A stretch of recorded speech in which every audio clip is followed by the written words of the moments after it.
ஆண்டவராகிய இயேசு கிறிஸ்துவின் நாமத்தில் உங்கள் யாவருக்கும் என் அன்பின் நல்வாழ்த்துக்கள்.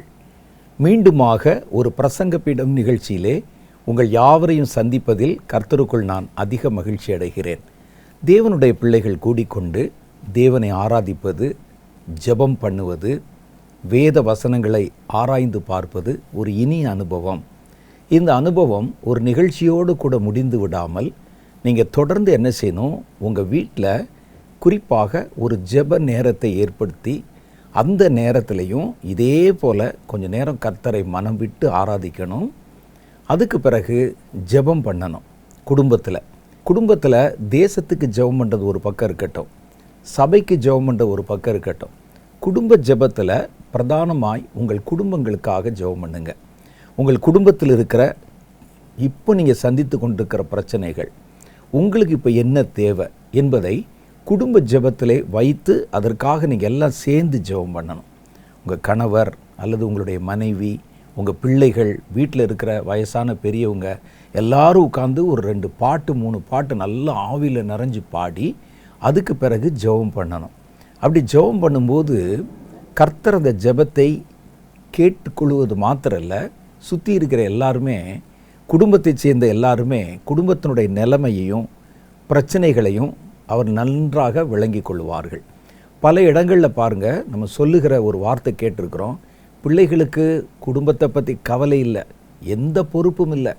காலையில் எந்திரிக்கிறான், எங்கேயோ வெளியே போய் சுற்றுகிறான், ஸ்கூலுக்கு போகிறான், அப்புறம் நண்பர்களோடு நேரம் செலவழிக்கிறான், வீட்டில் எவ்வளோ பிரச்சனை இருக்குது எதை குறித்தும் கவலை இல்லை அப்படின்னு நம்ம சொல்லுவதன் காரணம் என்னென்னா, பிள்ளைகளுக்கு வீட்டினுடைய நிலைமை தெரிவதற்கு வாய்ப்பு இல்லாமல் போய்விடுகிறது.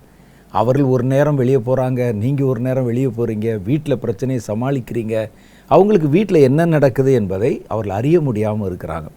குடும்ப ஜெபத்தில் நம்ம பிரச்சனைகளை சொல்லி ஜெபிக்கும்போது குடும்பத்தினுடைய நிலைமையை தேவன் புரிந்து கொள்வது ஒரு பக்கம் இருக்கட்டும், முதல்ல குடும்பத்தார் புரிந்து கொள்வாங்க. இவ்வளோ பிரச்சனை இருக்குதா, நமக்கு பொருளாதாரத்தில் ஒரு பெரிய தேவை இருக்குதா, கடன் வாங்கியிருக்கிறோமா, இப்போ குடும்பத்தில் இந்த பிரச்சனை ஓடிக்கொண்டிருக்கிறதா, எல்லாரும் விளங்கி கொண்டு குடும்பத்தின் பாரத்தை புரிந்து கொண்டு பகிர்ந்து கொள்வாங்க. அதனால தான் குடும்ப ஜெபம் என்பது கிறிஸ்தவர்களுடைய, நல்ல விசுவாசிக்கிற கிறிஸ்தவருடைய குடும்பங்களுக்கு இன்றியமையாத ஒன்று. எனக்கு சொல்லிக் கொடுத்தவங்க சொல்லிக் கொடுத்துருக்குறாங்க, குடும்ப ஜெபம் இல்லாத வீடு என்பது வேலி அடைக்கப்படாத ஒரு நிலத்துக்கு சமமாக இருக்குது. ஒரு பெரிய வேலி போடாமல் நீங்கள் உள்ள நெல் போட்டாலும் வேறு எந்த பயிர்களை போட்டாலும் அது எது வேண்டுமானாலும் வந்து வாய் வைத்து விட்டு போய்விட முடியும். அதனால் ஒரு குடும்பத்துக்கு வேலி அடைத்து பராமரிப்பதுன்னா ஜெபம். அது குடும்பத்தார் எல்லாரும் ஜெபிக்கணும். அப்போ இந்த குடும்ப ஜெபத்துக்கு நம்ம என்ன செய்யணும்னா, ஒரு குறிப்பிட்ட நேரம் எல்லாரும் அசம்பிள் ஆகிற வீட்டில் இருக்கிற ஒரு நேரமாக நம்ம எடுத்துக்கொண்டு அந்த நேரத்தில் ஜெபம் பண்ணணும். அவர் வர்றதுக்கு ராத்திரி 9 மணி ஆகும், நாங்கள் சாயந்தரம் 4 மணி, நாங்கள் 7 மணிக்கே ஜெபம் பண்ணிடுவோம், எனக்கு வேறு வேலை இருக்குது, நான் ஜெபம் பண்ணிட்டு போகிறேன்னு தனித்தனியாக ஜெபம் பண்ணுறது, அந்த அனுபவம் வேண்டாம். ஒரு நேரமாவது குடும்பத்தோடு கூட சேர்ந்து நம்ம ஜெபம் பண்ணணும். இங்கே நம்ம என்னென்ன செய்கிறோமோ இதே மாதிரி நீங்கள் செஞ்சு பாருங்கள், ரொம்ப சந்தோஷமாக இருக்கும். கொஞ்ச நேரம் கர்த்தரை ஆராதிக்கணும், அப்புறம் நம்முடைய பிரச்சனைகளை சொல்லி அதுக்காக ஒவ்வொருவரையும் பிள்ளைகளை ஜெபம் பண்ண சொல்லணும், நீங்கள் ஜெபம் பண்ணணும். 3வது ஒரு சின்ன வேத பகுதி எடுத்துக்கொண்டு நீங்கள் அதை வாசித்து நீங்கள் அதற்கு ஒரு சின்ன விளக்கத்தை சொல்லி, அல்லது பிள்ளைகளை நம்ம படித்தோமே, உனக்கு என்ன புரிஞ்சிச்சு சொல்லு, உனக்கு என்ன புரிஞ்சிச்சு சொல்லு அப்படின்னு அவங்கள சொல்ல சொல்லி, சின்னதாக இருக்கலாம், பிள்ளைகள் பேசட்டுமே சொல்ல சொல்லி, கடைசியில் அந்த வசனத்துக்கு நீங்கள் புரிந்து கொண்டதை ஒரு விளக்கம் கொடுத்துட்டீங்கன்னா ஒரு புல்பிட் நிகழ்ச்சி மாதிரியே ஒவ்வொரு நாளும் உங்களுடைய குடும்ப ஜெபம் ஆகிவிடும். அது உங்கள் குடும்பத்தை ஆரோக்கியப்படுத்தும், சுத்திகரிக்கும், பிள்ளைகளுக்கும் உங்களுக்கும் இடையில் ஒரு நல்ல ஐக்கிய உறவை ஏற்படுத்தும். அதனால் குடும்ப ஜெபத்தை மாத்திரம் மிஸ் பண்ணிடாதீங்க. சரி, இன்றைய தினத்திலும் நாம் தேவனுடைய பாதத்திலே முதல்ல கர்த்தரை ஆராதிக்க போகிறோம். நல்லா மனம் விட்டு தேவனை ஆராதனை செய்யும்போது தெய்வீக பிரசன்னத்தை பிரத்யட்சமாக நம்ம உணர முடிகிறது. ஆராதனையில் கிடைக்கிற நன்மைகளை குறித்து ஒவ்வொரு முறையும் நாம் சந்தித்து கொள்ளும்போது நிறைய தகவல்களை, விஷயங்களை சொல்லியிருக்கிறேன். ஆராதனை என்பது உண்மையிலேயே ஒரு மிக முக்கியமான ஒரு ஆவிக்குரிய அனுபவம். நாம் பெற்றுக்கொண்ட ஆவியை அனல் மூட்டுவதற்கும் தேவனிடத்தில் இன்னும் நெருங்கி சேருவதற்கும் இந்த ஆராதனைகளும் துதிகளும் நமக்கு உதவிகரமாக இருக்கிறது என்பதை மறுக்கவே முடியாது. அதனால் இப்போ முதல் கட்டமாக கர்த்தரை நம்ம கொஞ்ச நேரம் ஆராதிக்க போகிறோம். தேவனுடைய பிள்ளைகள் இந்த திரையிலே தோன்றி ஆராதிக்கும் போது அதை ஒரு டிவியில் பார்க்குற மாதிரி நீங்கள் யோசிக்காமல், நீங்களே ஆராதிக்கிற இடத்துல இருக்கிற மாதிரி நினைத்து நீங்களும் ஆராதனையில் உங்களை ஈடுபடுத்தி கொண்டால் ஆராதனையிலிருந்து கிடைக்கிற ஆசீர்வாதத்தை ஒன்றும் குறையாமல் நீங்கள் பெற்றுக்கொள்வீர்கள் என்பது உறுதி. வாங்க, இப்போ சில நிமிஷங்கள் கர்த்தரை நாம் ஆராதிக்கலாம்.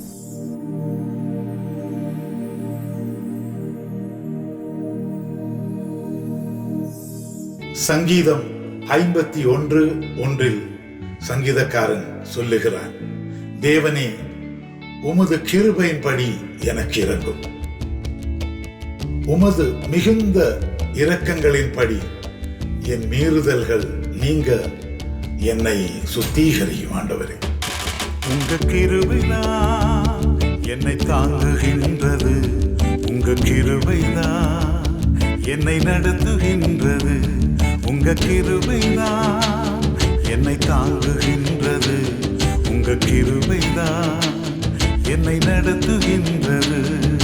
கிருபையே கிருபையே மாறாத நல்ல கிருபையே, கிருபையே கிருபையே மாறாத நல்ல கிருபையே, உங்க கிருபைதான் என்னை தாங்குகின்றது, உங்க கிருபைதான் என்னை நடத்துகின்றது, உங்க கிருபைதான் என்னை தாங்குகின்றது, உங்க கிருபைதான் என்னை நடத்துகின்றது.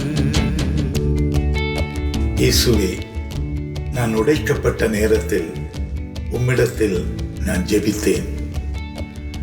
நீர் எனக்கு விடுதலை தந்து என்னை உருவாக்கின கிருபைக்காக உம்மை நன்றியோடு ஸ்தோத்திரிக்கிறேன். ஆண்டவரே, உடைக்கப்பட்ட நேரத்திலெல்லாம் என்னை உருவாக்கின கிருபை இது, உடைக்கப்பட்ட நேரத்திலெல்லாம் என்னை உருவாக்கின கிருபை இது. கிருபையே கிருபையே மாறாத நல்ல கிருபையே, கிருபையே கிருபையே மாறாத நல்ல கிருபையே, உங்க கிருபைதான் என்னை தாங்குகின்றது, உங்க கிருபைதான் என்னை நடத்துகின்றது, உங்க கிருபைதான் என்னை தாங்குகின்றது, உங்க கிருபைதான் என்னை நடத்துகின்றது. என் வாழ்க்கையிலே சோர்ந்து போன அநேக நேரங்கள் உண்டு. அந்த நேரங்களில் நீர் எனக்கு ஆறுதல் தந்து என்னை எனக்கு சமாதானத்தை தந்த ஆண்டவரே, உம்மை இந்த வேளையிலே நான் நன்றியோடு ஸ்தோத்திரிக்கிறேன். ஆண்டவரே, சோர்ந்து போன நேரத்திலெல்லாம் என்னை சூழ்ந்து கொண்ட கிருபை இது, சோர்ந்து போன நேரத்திலெல்லாம் என்னை சூழ்ந்து கொண்ட கிருபை இது. கிருபையே கிருபையே மாறாத நல்ல கிருபையே, கிருபையே கிருபையே மாறாத நல்ல கிருபையே, உங்க கிருபைதான் என்னை தாங்குகின்றது, உங்க கிருபைதான் என்னை நடத்துகின்றது, உங்க கிருபைதான் என்னை தாங்குகின்றது, உங்க கிருபைதான் என்னை நடத்துகின்றது. என் வாழ்க்கையிலே ஒன்றுமில்லாமல் தவித்த நாட்கள் உண்டு. ஆமாண்டவரே, அந்த வேளையிலே நீர் எனக்கு உதவி செய்த கிருபைக்காக உம்மை இந்த வேளையிலே என் இதயத்தின் ஆழத்தில் இருந்து உம்மை துதிக்கிறேன், நன்றி சொல்லுகிறேன். ஒன்றுமில்லா நேரத்திலெல்லாம் எனக்கு உதவி செய்த கிருபை இது, ஒன்றுமில்லா ஒன்றுமில்லா நேரத்திலெல்லாம் எனக்கு உதவி செய்த கிருபை இது. கிருபை கிருபை மாறாத நல்ல கிருபை. கிருபை கிருபை மாறாத நல்ல கிருபை. உங்க கிருபைதான் என்னை தாங்குகின்றது. உங்க கிருபைதான் என்னை நடத்துகின்றது. உங்க கிருபைதான் என்னை தாங்குகின்றது. உங்க கிருபைதான் என்னை நடத்துகின்றது. என் ஊழியத்தின் பாதையில் எனக்கு அநேக ஏற்றத்தாழ்வுகள் வந்ததுண்டு. அந்த வேளையிலெல்லாம் நீர் என்னோடு கூட நின்று, கர்த்தாவே, நீர் என்னை உயர்த்தி வைத்த அந்த கிருபைக்காகவுமே நன்றியோடு ஸ்தோத்தரிக்கிறேன் ஆண்டவரே. ஊழியத்தின் பாதையிலெல்லாம் என்னை உயர்த்தி வைத்த கிருபை இது. ஊழியத்தின் பாதையிலெல்லாம் என்னை உயர்த்தி வைத்த கிருபை இது. கிருபை கிருபை மாறாத நல்ல கிருபை. கிருபை கிருபை மாறாத நல்ல கிருபை. உங்க கிருபைதான் என்னை தாங்குகின்றது. உங்க கிருபைதான் என்னை நடத்துகின்றது. உங்க கிருபைதான் என்னை தாங்குகின்றது. உங்க கிருபைதான் என்னை நடத்துகின்றது. இந்த நாள் வரையும் எங்களை நிர்மூலமாக்காமலும் கைவிடாமலும் இருந்தீர். நீர் கிருபையும் இரக்கமும் உள்ள தேவன் என்பதை நாங்கள் உணர்ந்திருக்கிறோம், நாங்கள் ருசித்திருக்கிறோம் ஆண்டவரே. உம்முடைய கிருபையின் நிமித்தம் எங்களை இரட்சியும் ஆண்டவரே. என் ஜீவனுள்ள நாளெல்லாம் நன்மை கிருபையும் என்னை தொடரும் என்று சொல்லீரே. ஆமாண்டவரே, நீர் உம்முடைய கிருபையால் எங்களை நிரப்பும் ஆண்டவரே. ஹல்லேலூயா. என் ஜீவனை பார்க்கிலும் உமது கிருபை நல்லது. என் உதடுகள் எப்பொழுதும் உம்மை துதிக்கும். ஹல்லேலூயா, ஹல்லேலூயா. ஆண்டவரே, நீர் மனமுருக்கமும் இரக்கமும் நீடிய பொறுமையும் பூரண கிருபையும் சத்தியமுள்ள தேவன் என்பதை நாங்கள் உணர்ந்திருக்கிறோம், ருசித்திருக்கிறோம். ஹல்லேலூயா, ஹல்லேலூயா. தம் கிருபை பெரிதல்லோ, எம் ஜீவானிலும் அதே இம்மட்டும் காத்ததுவே. இன்னும் தேவை கிருபை தாருமே. இன்னும் தேவை கிருபை தாருமே. தம் கிருபை பெரிதல்லோ, எம் ஜீவானிலும் அதே இம்மட்டும் காத்ததுவே. இன்னும் தேவை கிருபை தாருமே. இன்னும் தேவை கிருபை தாருமே. இகழ்வோரை கர்த்தர் இகழ்கிறார், தாழ்மையுள்ளவர்களுக்கோ கர்த்தர் கிருபை அளிக்கிறார். ஹல்லேலூயா, ஹல்லேலூயா. நீர் எங்களுக்கு பலனை தாரும் ஆண்டவரே. உம்முடைய கிருபையால் எங்களை நிரப்பும் ஆண்டவரே. ஹல்லேலூயா, ஹல்லேலூயா. உமக்கு சேவை செய்ய எங்களை உம்முடைய கிருபையால், தேவ கிருபையால் நிரப்பும் ஆண்டவரே, நிரப்பும் ஆண்டவரே.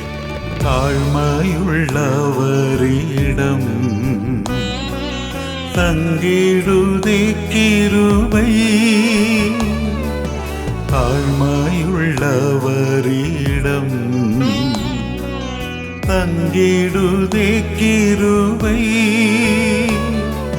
வாழ்நாளெல்லாம் அது போதுமே சுகமுடன் தம்பலமுடன் சேவை செய்ய கிருபை தாருமே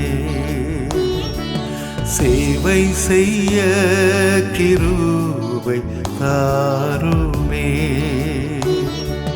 தம் கிருபை பெரிதல்லோ எம் ஜீவானிலும் அதே இம்மட்டும் காத்ததுவே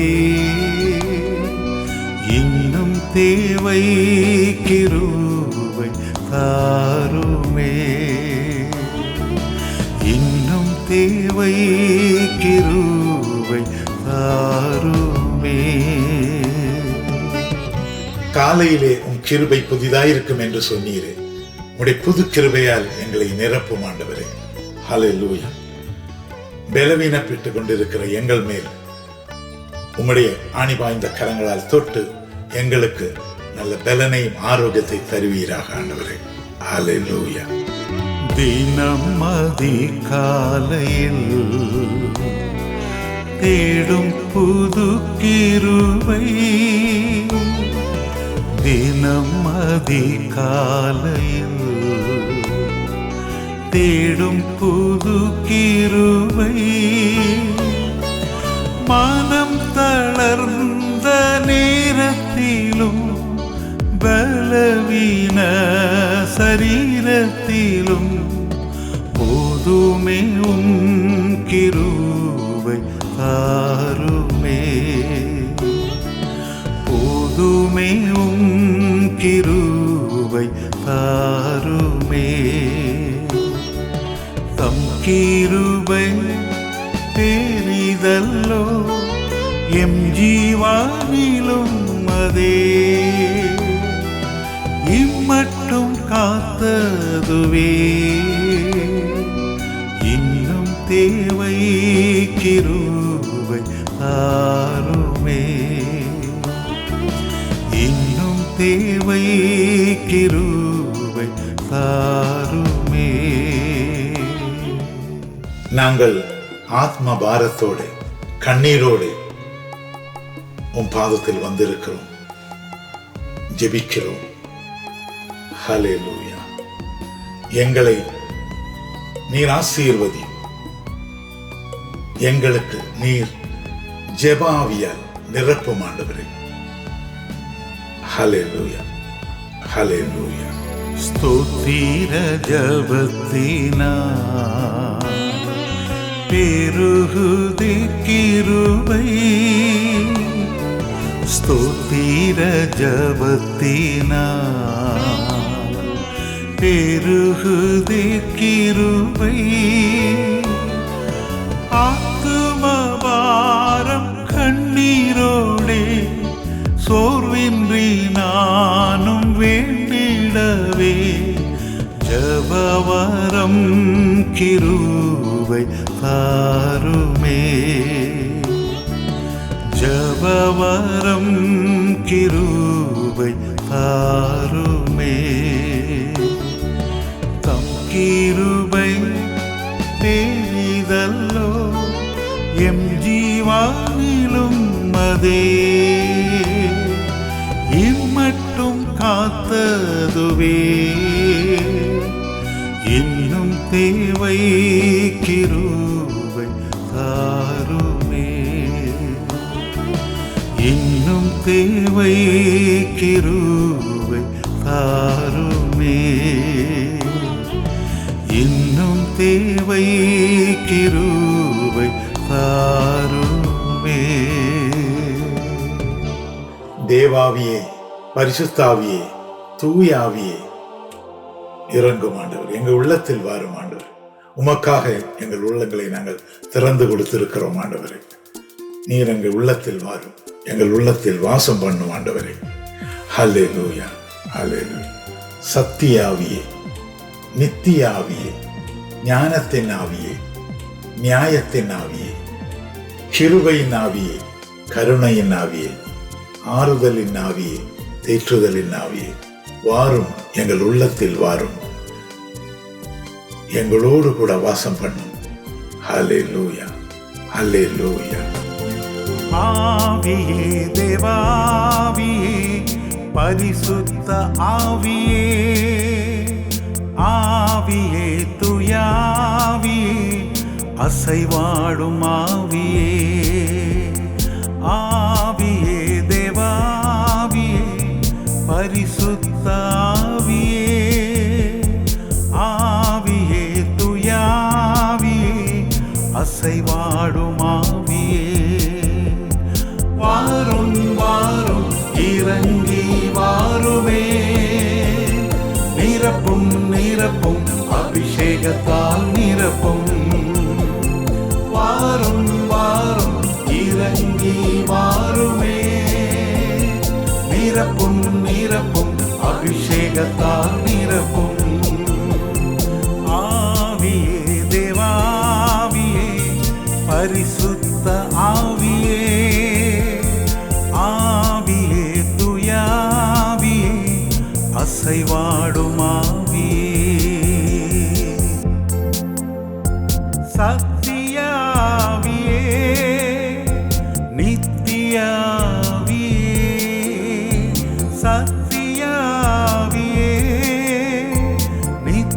நித்தியாவியே, ஞானத்தின் ஆவியே, நியாயத்தின் ஆவியே, ஞானத்தின் ஆவியே, நியாயத்தின் ஆவியே, வாரும் வாரும் இறங்கி வாருமே, நிரப்பும் நிரப்பும் அபிஷேகத்தால் நிரப்பும், வாரும் வாரும் இறங்கி வாருமே, நிரப்பும் நிரப்பும் அபிஷேகத்தால் நிரப்பும், ஆவியே, தேவாவியே, பரிசுத்த ஆவியே, ஆவியே, துயாவியே, அசைவாடும் ஆவியே,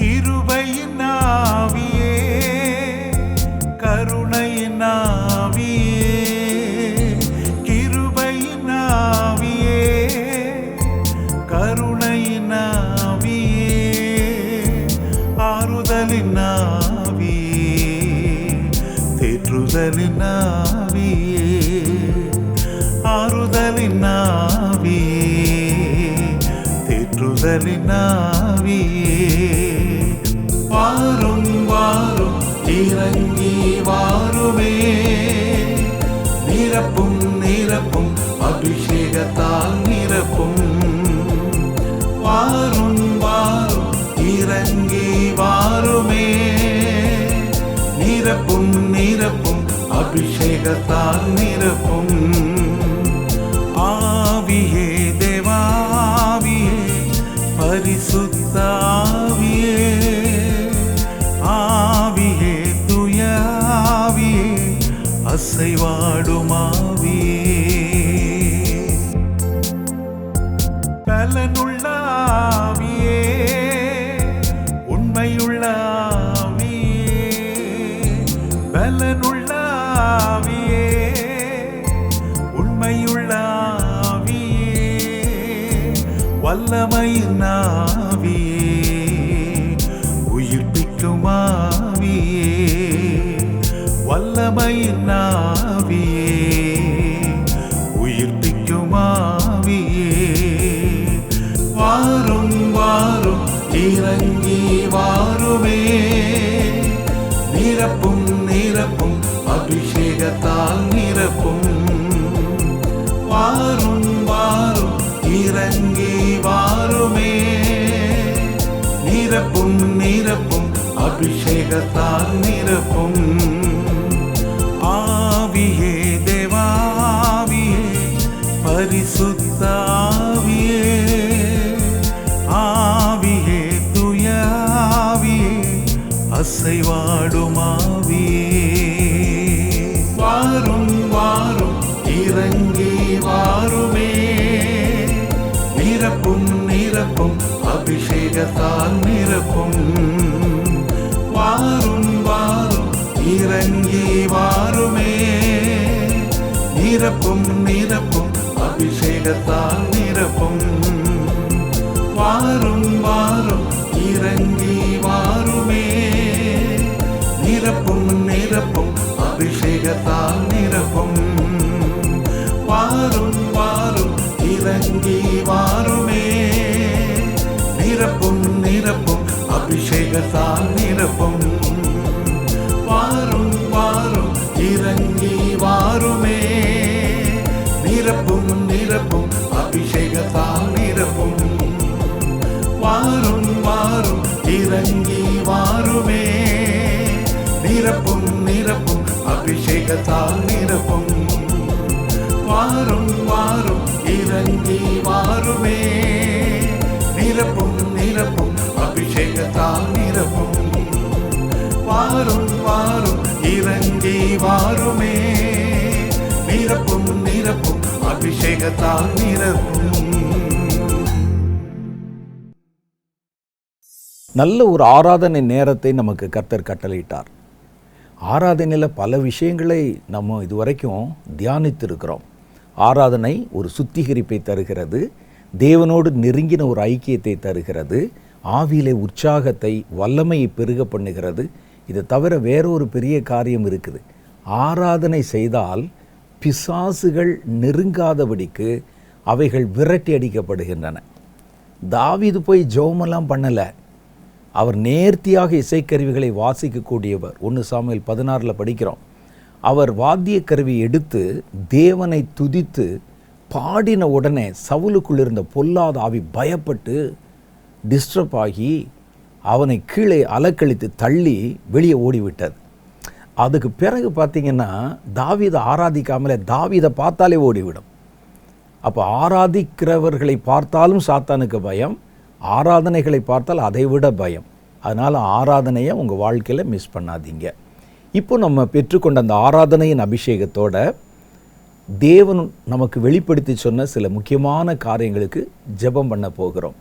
பரிசுத்த ஆவியானவர் நம்முடைய பலவீனங்களில் உதவி செய்து நாம் தானே ஏற்றபடி வேண்டிக் கொள்ள வேண்டியது இன்னதென்று அறியாதிருக்கிறபடினால் வாக்கு கடங்காத பெருமூச்சலோட நமக்காக அவர் விண்ணப்பம் செய்வார். கர்த்தர் வெளிப்படுத்தி சொன்ன தேசம் சார்ந்த, சமுதாயம் சார்ந்த, கடைசி காலம் சார்ந்த, சபைகள் சார்ந்த, உங்களை சார்ந்த பல தீர்க்க தரிசன வார்த்தைகளில் ஒவ்வொரு வாரமும் ஒரு தீர்க்க தரிசனத்தை எடுத்து அதை கொஞ்சம் ஆழமாக யோசித்து பார்த்து ஜெபிப்பதை வழக்கமாக வைத்திருக்கிறோம். இந்த வாரமும் ஒரு தீர்க்க தரிசனத்தை நம்ம எடுத்து ஆராய்ந்து அதற்கு பிறகு அதற்காக ஜெபிக்க போகிறோம். ஆயத்தமாக இருங்க. அந்த ஜெப குறிப்புகள் சொல்லப்படும் போது நீங்களும் அதை கவனித்து கேட்டு மனப்பூர்வமாக வாய் திறந்து ஜெபம் பண்ணணும். இணைந்து நம்முடைய ஜெபங்களுக்கு கர்த்தர் பதில் கொடுக்க எப்பொழுதும் ஆவலாய் காத்திருக்கிறார். வாங்க ஜெபிக்கலாம்.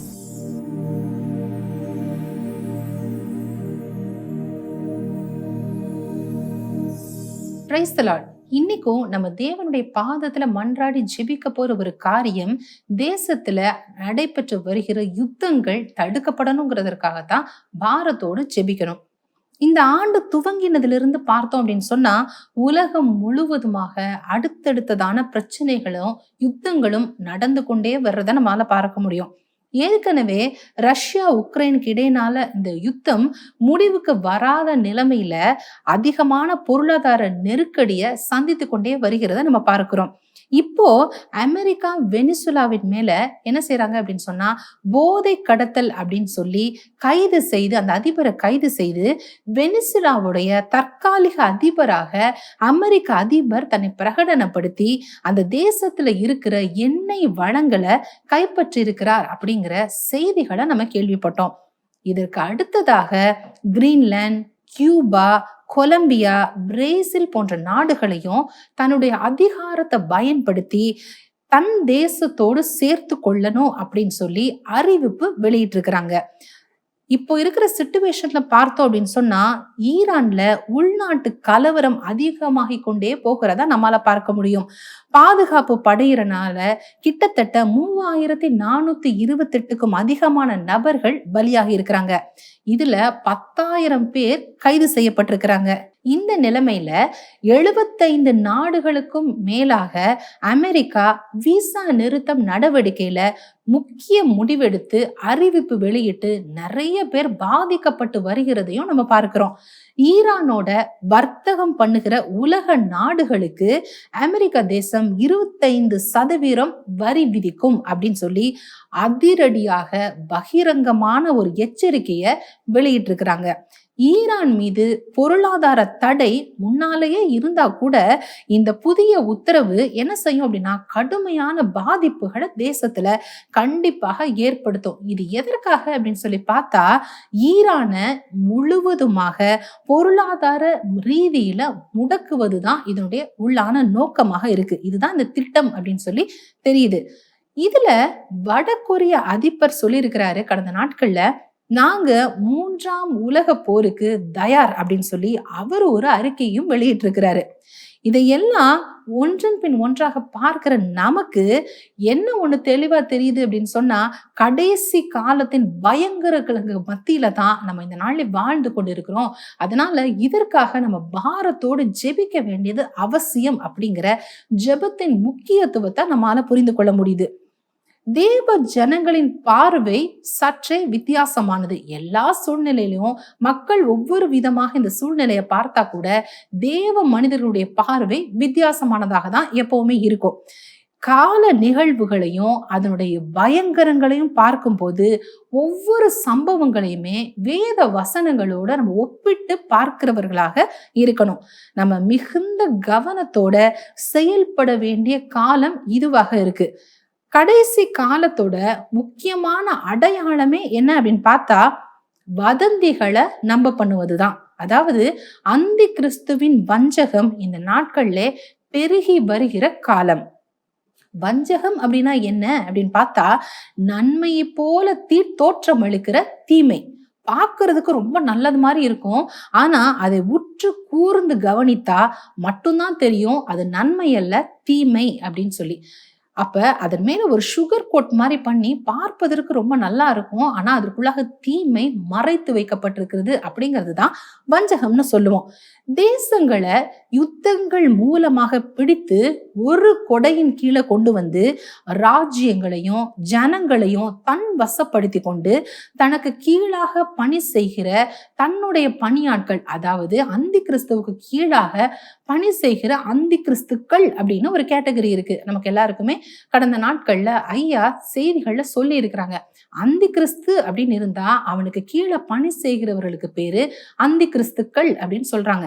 தனக்கு கீழாக பணி செய்கிற அந்தி கிறிஸ்துக்களை கொண்டு சர்வாதிகார ஆட்சியாளர்களை எழுப்பி அவர்களுடைய இருதயங்கள்ல கொடிய மனோபாவத்தையும் கொடூரமுள்ள மனதையாகவும் அவருடைய இருதயத்தை மாற்றி தன்னுடைய கட்டுப்பாட்டுக்குள்ள வைத்து அந்தி கிறிஸ்து இந்த நாள்ல கிரியை செய்து வருகிறத பார்க்கிறோம். அப்படிப்பட்ட அந்தி கிறிஸ்துவின் நாவி இந்த நாட்கள்ல பூமி எங்கும் நிறைந்திருக்கு. அப்படிப்பட்ட வஞ்சகம் நிறைந்திருக்கு அப்படின்னு சொல்லிதான் இந்த காலகட்டங்கள்ல நம்ம கவனித்து பார்க்கணும். சாத்தான் தன்னை ரொம்ப நல்லவன் போலவும் நன்மை செய்கிறவனாகவும் காண்பித்து நல்லதையே பேசுற மாதிரியும் மனிதர்களை குறித்து ரொம்ப அக்கறை மிகுந்த ஒரு மனிதன் போலவும் கரிசனை உள்ளவன் போலவும் சமாதானத்தை விரும்புகிறவனாகவும் அந்த சமாதானத்தை நமக்கு கொடுப்பவனாகவும் தன்னை வெளிப்படுத்துவான். இப்படித்தான் வேதம் அந்தி கிறிஸ்துவ பத்தி சொல்லியிருக்கிறது. ஆனா வேதம் மற்றொரு காரியத்தை சொல்றத நம்ம கவனிக்கணும். இவன் மனுஷ கொலைபாதகன்.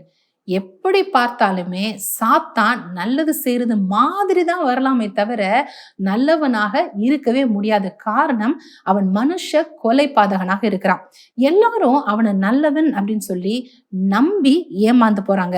அவனுடைய திட்டங்கள் நன்மையாக இருக்குது, நன்மை செய்யறது மாதிரி தானே இருக்குது அப்படின்னு சொல்லி என்னைக்குமே ஏமாந்து மட்டும் போயிடக்கூடாது. 2 தெசலோனிக்கேயர் 2ஆம் அதிகாரம் 12ஆம் வசனத்துல நம்ம வாசிச்சோம் அப்படின்னு சொன்னா, சத்தியத்தை விசுவாசியாமல் அநீதியில் பிரியப்படுகிற யாவர் மேலும் கொடிய வஞ்சகத்தை அனுப்புவதாக அந்த வசனத்துல எழுதப்பட்டிருக்கிறத நம்ம பார்க்கிறோம்.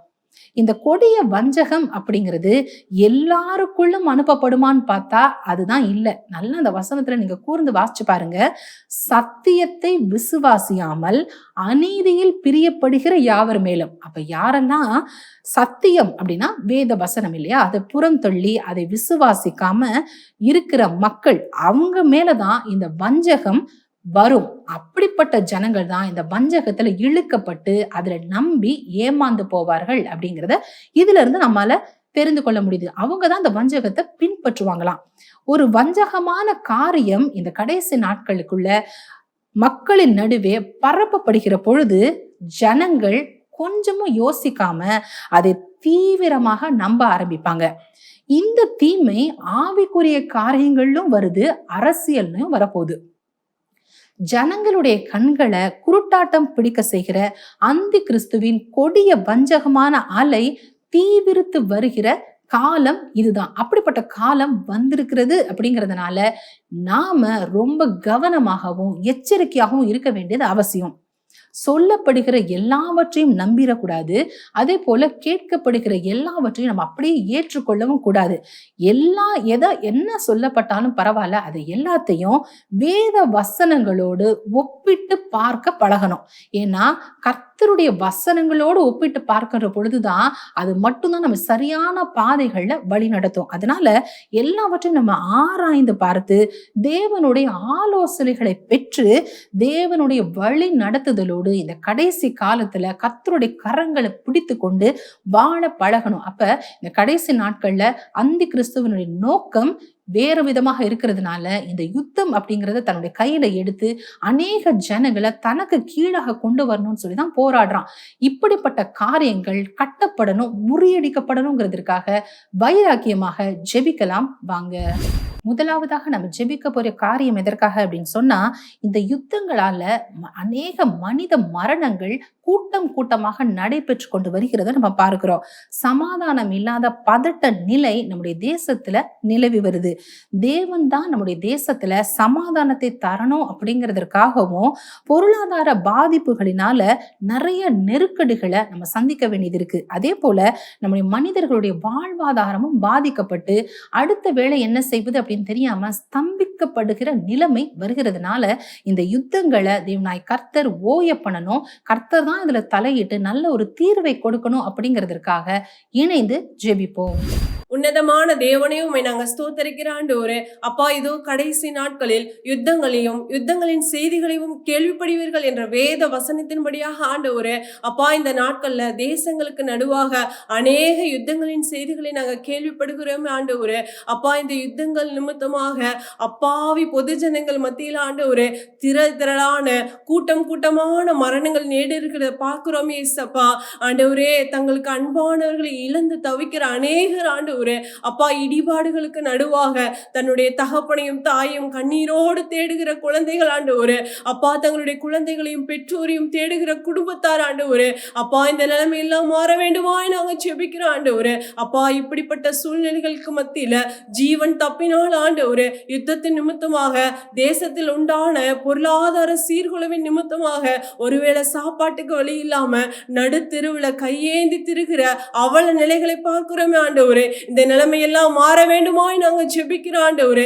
இப்படிப்பட்ட சூழ்நிலைகள் நிமித்தமாக அப்பா ஒவ்வொரு தனி மனிதன் மத்தியிலோ குடும்பத்தின் மத்தியிலோ பட்டணங்கள் மத்தியிலோ தேசங்கள் மத்தியிலோ சமாதானத்தை இழந்த சூழ்நிலைமைகள் இருக்குது அப்பா. இதெல்லாம் மாற வேண்டுமாய் நாங்க ஜெபிக்கிறோம் ஆண்டவரே. அப்பா நீங்க சொன்னீங்களே ஆண்டவரே, இதோ ஒருவனும் எடுத்து போட முடியாத என்னுடைய சமாதானத்தை வைத்து போகிறேன் என்று சொன்னீங்களே, யாதொருவரும் எடுக்க முடியாத உம்முடைய தேவ சமாதானம் எங்க தேசத்தின் மேல நிரம்பி இருக்க வேண்டுமா நாங்க ஜெபிக்கிறோம். தேவ கருத்துல ஒப்பு கொடுக்கிறோம். இயேசுவின் நாமத்தில் ஜெபிக்கிறோம் நல்ல பிதாவே, ஆமென். இரண்டாவதாக நம்ம ஜெபிக்க போற காரியம், இந்த யுத்த காலங்களை சாத்தான் பயன்படுத்தி தன்னுடைய திட்டங்களை தான் என்னெல்லாம் செய்யணும் அப்படின்னு சொல்லி திட்டம் வைத்திருக்கிறானோ தன்னுடைய திட்டங்களை நிறைவேற்றி விடாதபடிக்கு நம்ம தடை செய்து ஜெபிக்கணும்.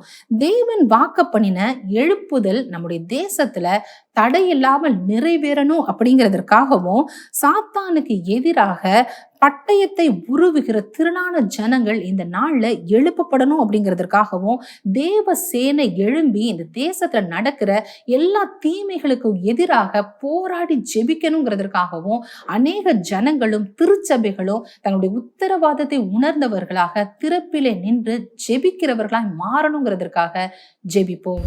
எங்கள் அன்பான பரலோக பிதாவே, அன்பான இயேசுவே, ஆண்டவரே, இது இந்த வேளையில எங்களை முற்றிலுமாய் உடைய சமூகத்தில் அர்ப்பணித்து நாங்கள் ஜெபிக்கிறோம். ஆண்டவரே, தேவனாய கர்த்தர் இந்த கடைசி காலத்திலே எங்களுக்கு வாக்கு பண்ணின நன்மையான அந்த ராஜரிக திட்டமான எழுப்புதலானது கர்த்தாவே, ஆண்டவரே, என் தேசத்திலே தீவிரமாய் இதை பற்றி பிடிக்கும்படிக்காய் உடைய சமூகத்தில் அர்ப்பணித்து நாங்கள் ஜெபிக்கிறோம். ஆண்டவரே, இந்த யுத்த காலங்களை பயன்படுத்தி பொல்லாத சாத்தான் தன் திட்டங்களை நிறைவேற்ற முடியாதபடி இயேசுவின் நாமத்தினாலே இவனை தடை செய்து நாங்கள் ஜெபிக்கிறோம். ஆண்டவரே, ஆம் தகப்பனே, அப்பா, ஆண்டவரே, தேச ஆண்டவரை வஞ்சித்த பொல்லாத மனிதர்களுடைய பொல்லாத சாத்தானுடைய கிரிகள் எல்லாம் இயேசுவின் நாமத்தினாலே முற்றிலுமாய் அகன்று போகும்படிக்காய் நாங்கள் ஜெபிக்கிறோம். அப்பா, பொல்லாத மனிதனுடைய அதிகாரங்கள் ஆண்டவரே அது பிடுங்கப்பட வேண்டுமா நாங்கள் ஜெபிக்கிறோம். ஆண்டவரே, அவருடைய ஸ்தானங்களில் இருந்து கர்த்தத்தாமே அவர்களை துரத்தி போடும்படிக்காய் ஜெபிக்கிறோம். அவருடைய சிங்காசனங்கள் கவிழ்க்கப்பட வேண்டுமா நாங்கள் ஜெபிக்கிறோம். ஆண்டவரே, ஆம் தகப்பனே, தேசத்திலே காணப்படுகிற எல்லா தீமையான காரியங்களும் முற்றிலுமாய் தேசத்தை விட்டு அகன்று போகும்படிக்காய் நாங்கள் ஜெபிக்கிறோம்.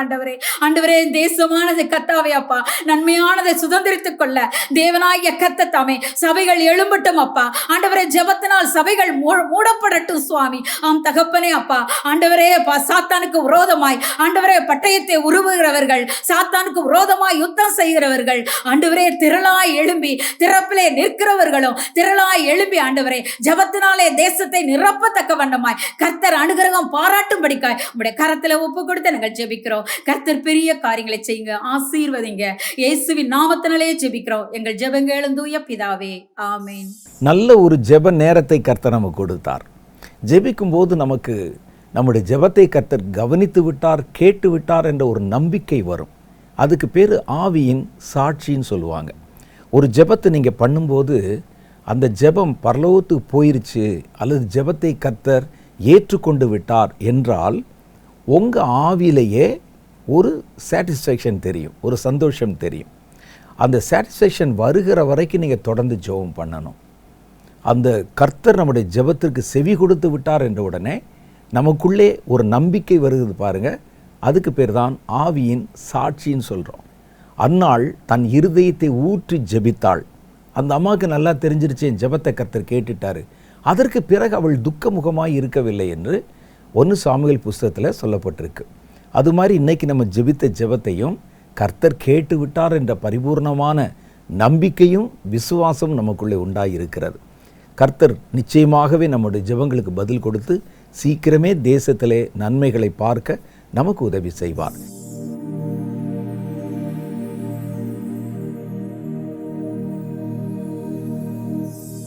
இப்போ நம்ம கொஞ்ச நேரம் கர்த்தருடைய வார்த்தைகளை தியானம் செய்ய போகிறோம்.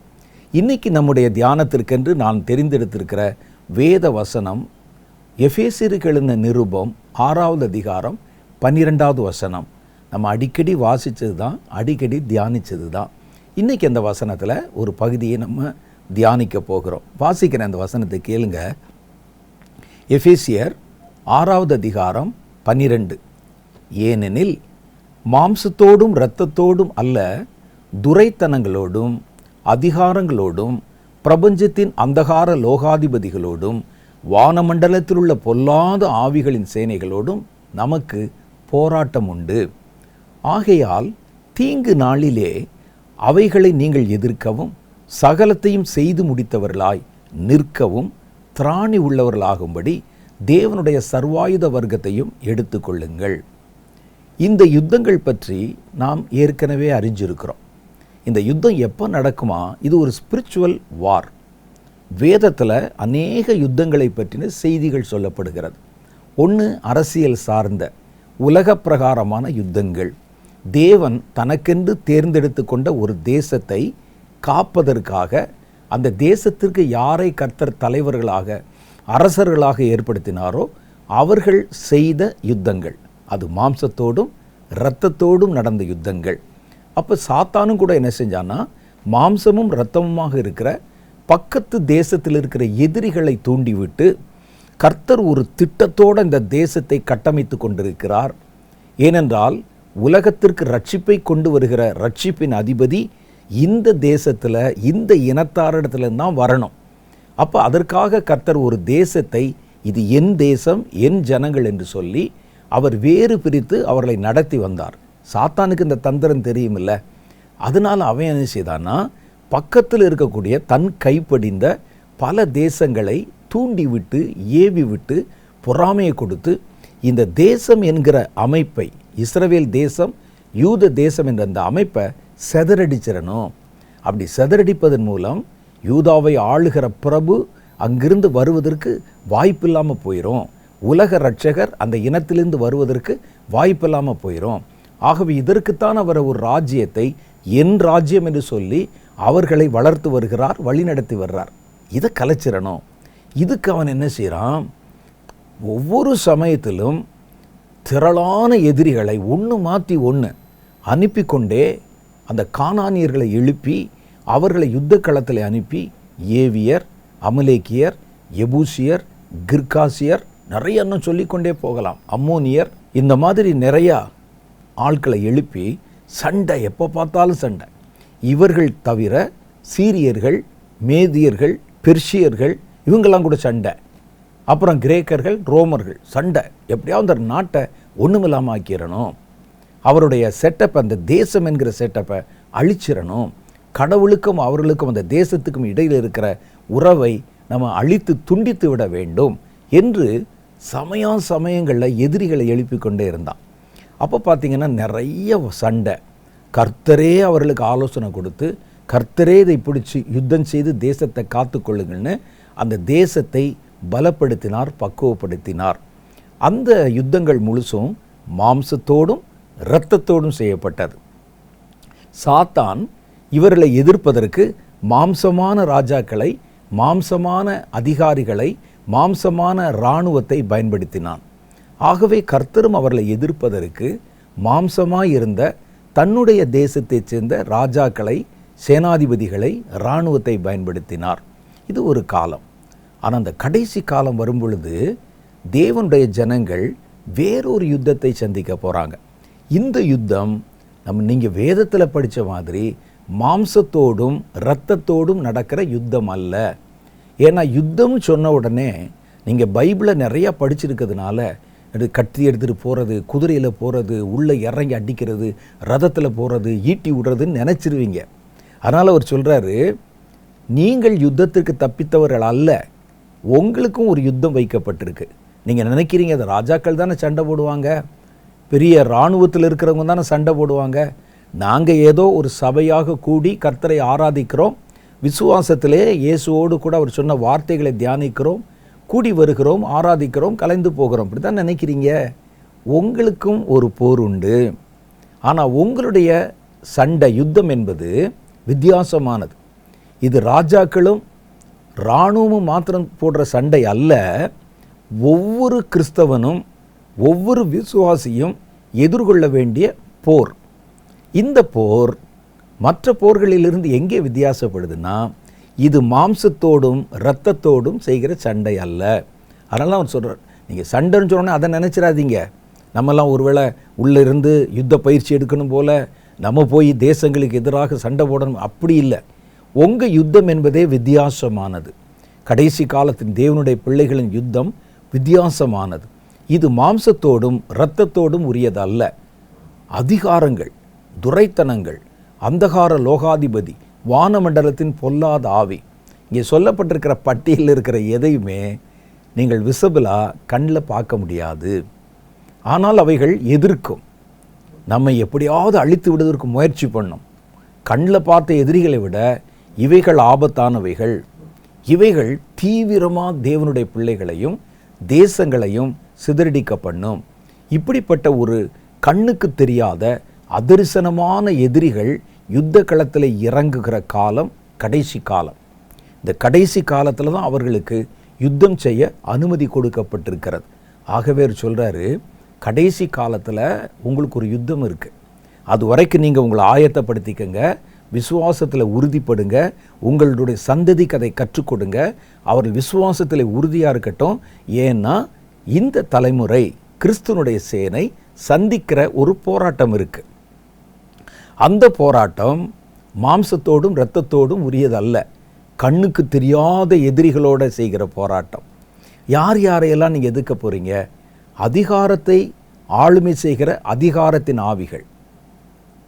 அடுத்து துரைத்தனத்தின் ஆவின்னா ஒருவனை அடிமைப்படுத்த விரும்புகிற ஆவிகள். அவங்க பார்த்தீங்கன்னா, நான் சொல்கிறது தான் நீ செய்யணும், என்னை தாண்டி நீங்கள் சுயாதீனமாக எதையும் யோசிக்கக்கூடாது என்று சர்வாதிகாரிகள் இருப்பாங்க. அது பேர் துரைத்தனம் பண்ண பார்க்குறாயோ அப்படின்னா என்னை அடிமைப்படுத்தி என்னை ஆள பார்க்குறாயோன்னு அர்த்தம். அப்போ இப்படி சில ஆவிகள் இருக்கிறது. அது நம்முடைய பர்சனல் வாழ்க்கையிலெல்லாம் தலையிடும். இப்போ இந்த கடைசி காலங்களில் நீங்கள் பார்த்தீங்கன்னா, சில அரசாங்கங்கள் அல்லது அதிகாரத்தில் இருக்கிறவங்க நம்ம என்ன சாப்பிடணும் என்பதை கூட அவர்கள் தீர்மானிக்கிறாங்க. நார்த்து கொரியாவில் இப்போ ஒரு ஆட்சி நடந்து கொண்டிருக்கிறது. அந்த வட கொரிய அதிபர் அவர் என்ன சொல்கிறாரோ தேசத்தின் குடிமக்கள் அதைத்தான் சாப்பிடணும், அந்த மாதிரி ட்ரெஸ் தான் பண்ணணும். வாலிபர்கள் ஹேர் கட்டிங் எப்படி பண்ணணும், ஒரு 4 டிசைன் வச்சுருக்கிறாங்க. அதை தாண்டி வேறு யாரும் வெட்டக்கூடாது. வேலைக்கு போகும்போது எந்த நிறத்தில் ட்ரெஸ் பண்ணணும்னு இருக்குது. ஒரு ட்ரெஸ்ஸுடைய நீளம் அகலம் என்ன இருக்கணும்னு இருக்குது. யார் யார் எதை உபயோகப்படுத்தணும், ஃபேஸ்புக் உபயோகப்படுத்தக்கூடாது, ட்விட்டர் உபயோகப்படுத்தக்கூடாது. பர்சனல் லைஃப் ஒவ்வொன்றிலும் ஒரு திருமணம்னா இவ்வளோதான் செலவழிக்கணும், சபை நடத்தக்கூடாது, மத நம்பிக்கை கொண்டவர்கள் யார் இருக்கக்கூடாது, நான் தான் கடவுள், என்னைத்தான் நம்பணும்.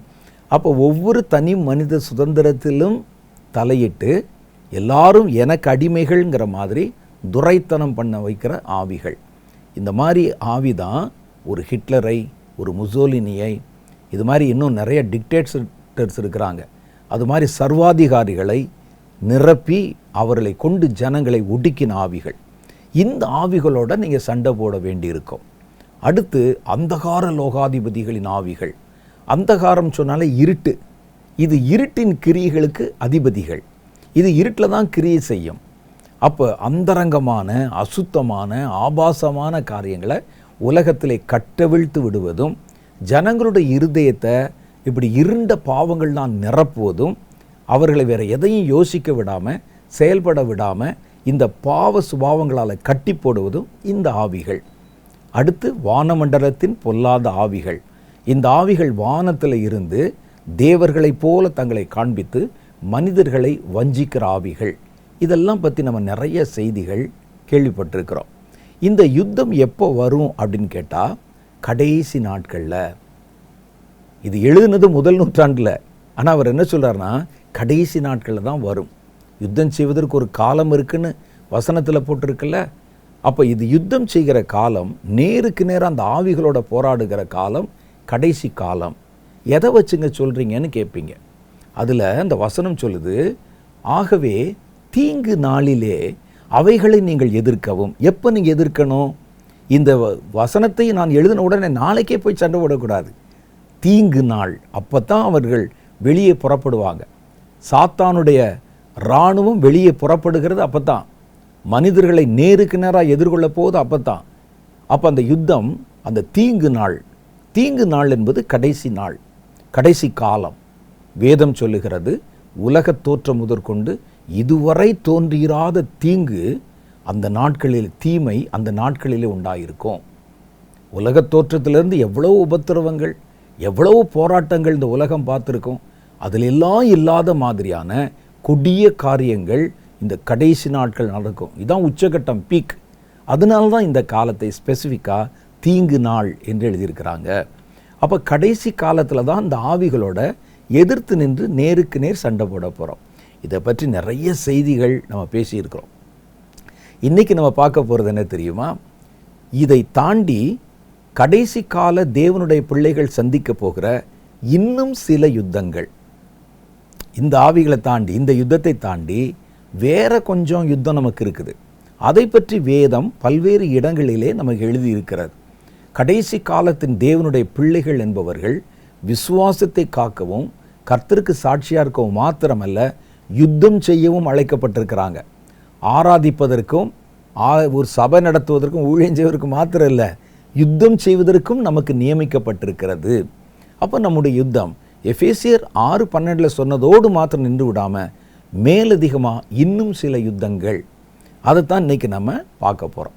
முதல் யுத்தம் அந்தி கிறிஸ்துவுக்காக கிரியை செய்யும் அந்தி கிறிஸ்துக்களோடும் அந்தி கிறிஸ்துவோடும் நமக்கு ஒரு யுத்தம் இருக்குது.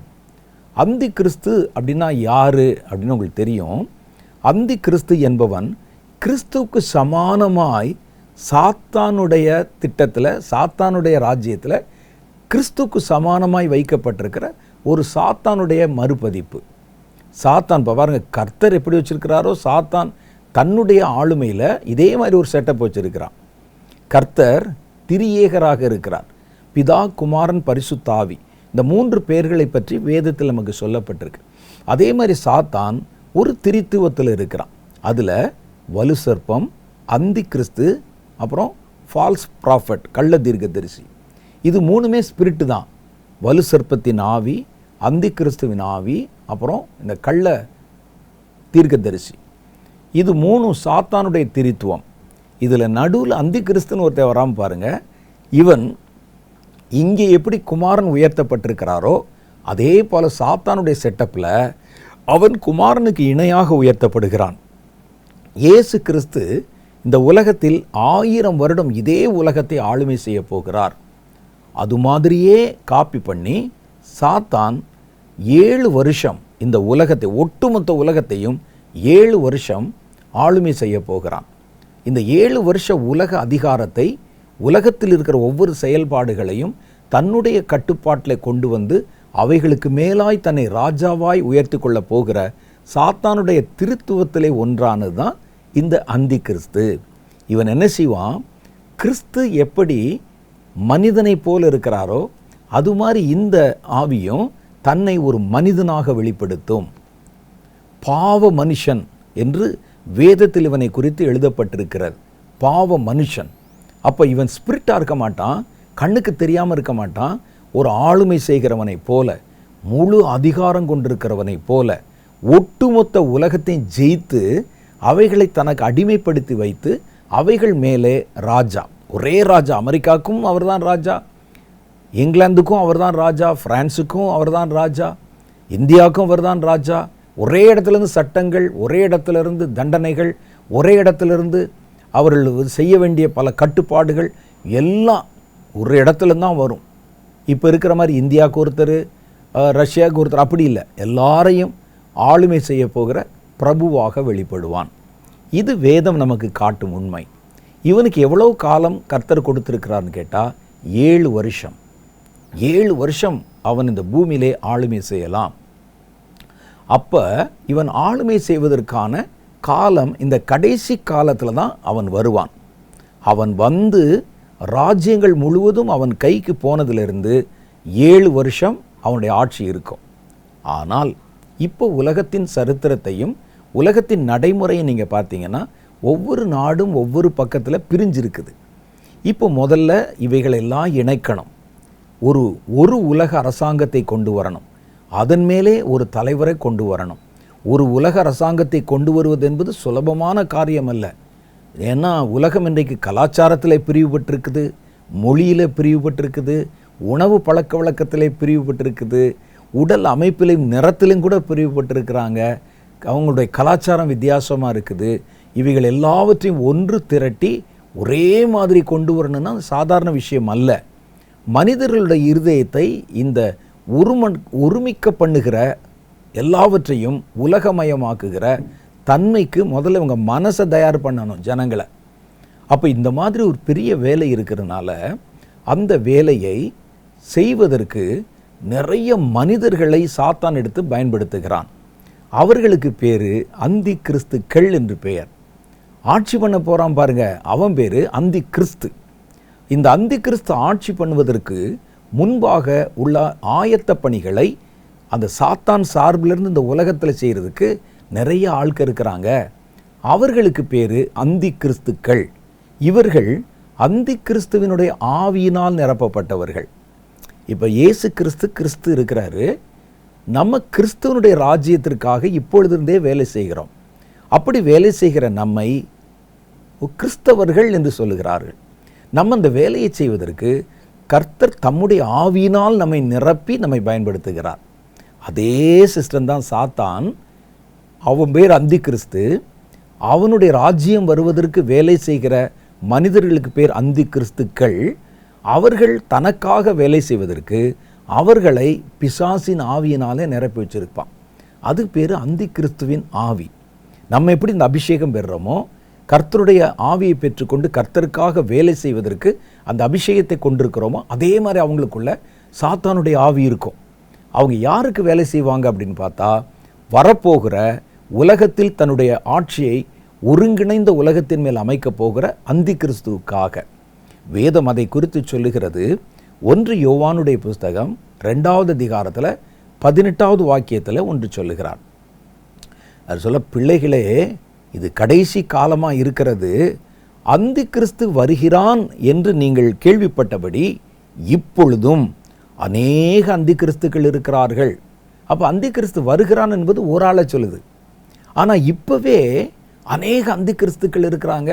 அவங்களாம் கிறிஸ்டியன்ஸ், ஆன்டி கிறிஸ்டியன்ஸ், அந்தி கிறிஸ்துக்கள் இருக்கிறாங்க. அதனால இது கடைசி காலம் என்று அறிகிறோம்.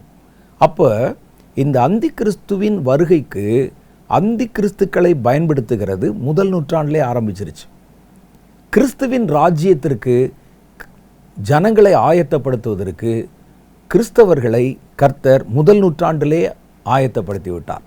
கர்த்தருடைய அபிஷேகம் வந்துருச்சு, ஜனங்கள் நிரப்பப்படுறாங்க, அவர்கள் வேலை செய்கிறாங்க, ஊழியம் செய்கிறாங்க, ரட்சிப்பை பிரகடனப்படுத்துகிறார்கள். அப்போ இருந்தே அது எல்லாமே எதை நோக்கி நகர்த்தப்படுகுதுன்னா, இயேசுவும் இந்த உலகத்துக்கு வரப்போகிறாரு. 1000 வருடம் தன்னுடைய சிங்காசனத்தை பூமியிலே வைத்து ஆளுமை செய்ய போகிறார். அதுவும் ஒருங்கிணைந்த ஒரு உலகம்தான். எல்லாம் ஒட்டுமொத்த உலகம் ஒன்றா இணைந்த ஒரே உலகம். இயேசு ஆளுமை செய்ய போகிறது அதுதான். அப்போது இந்த ஆளுமைக்கு கர்த்தர் பயன்படுத்துகிற பாத்திரங்களை முதல் நூற்றாண்டில் எழுப்புன அதே நேரத்தில் சாத்தான் பார்த்தான். அவருக்கு முன்னால் நம்ம தான் வரப்போகிறோம், 7 வருஷம் இருக்க போகிறோம் இங்கே.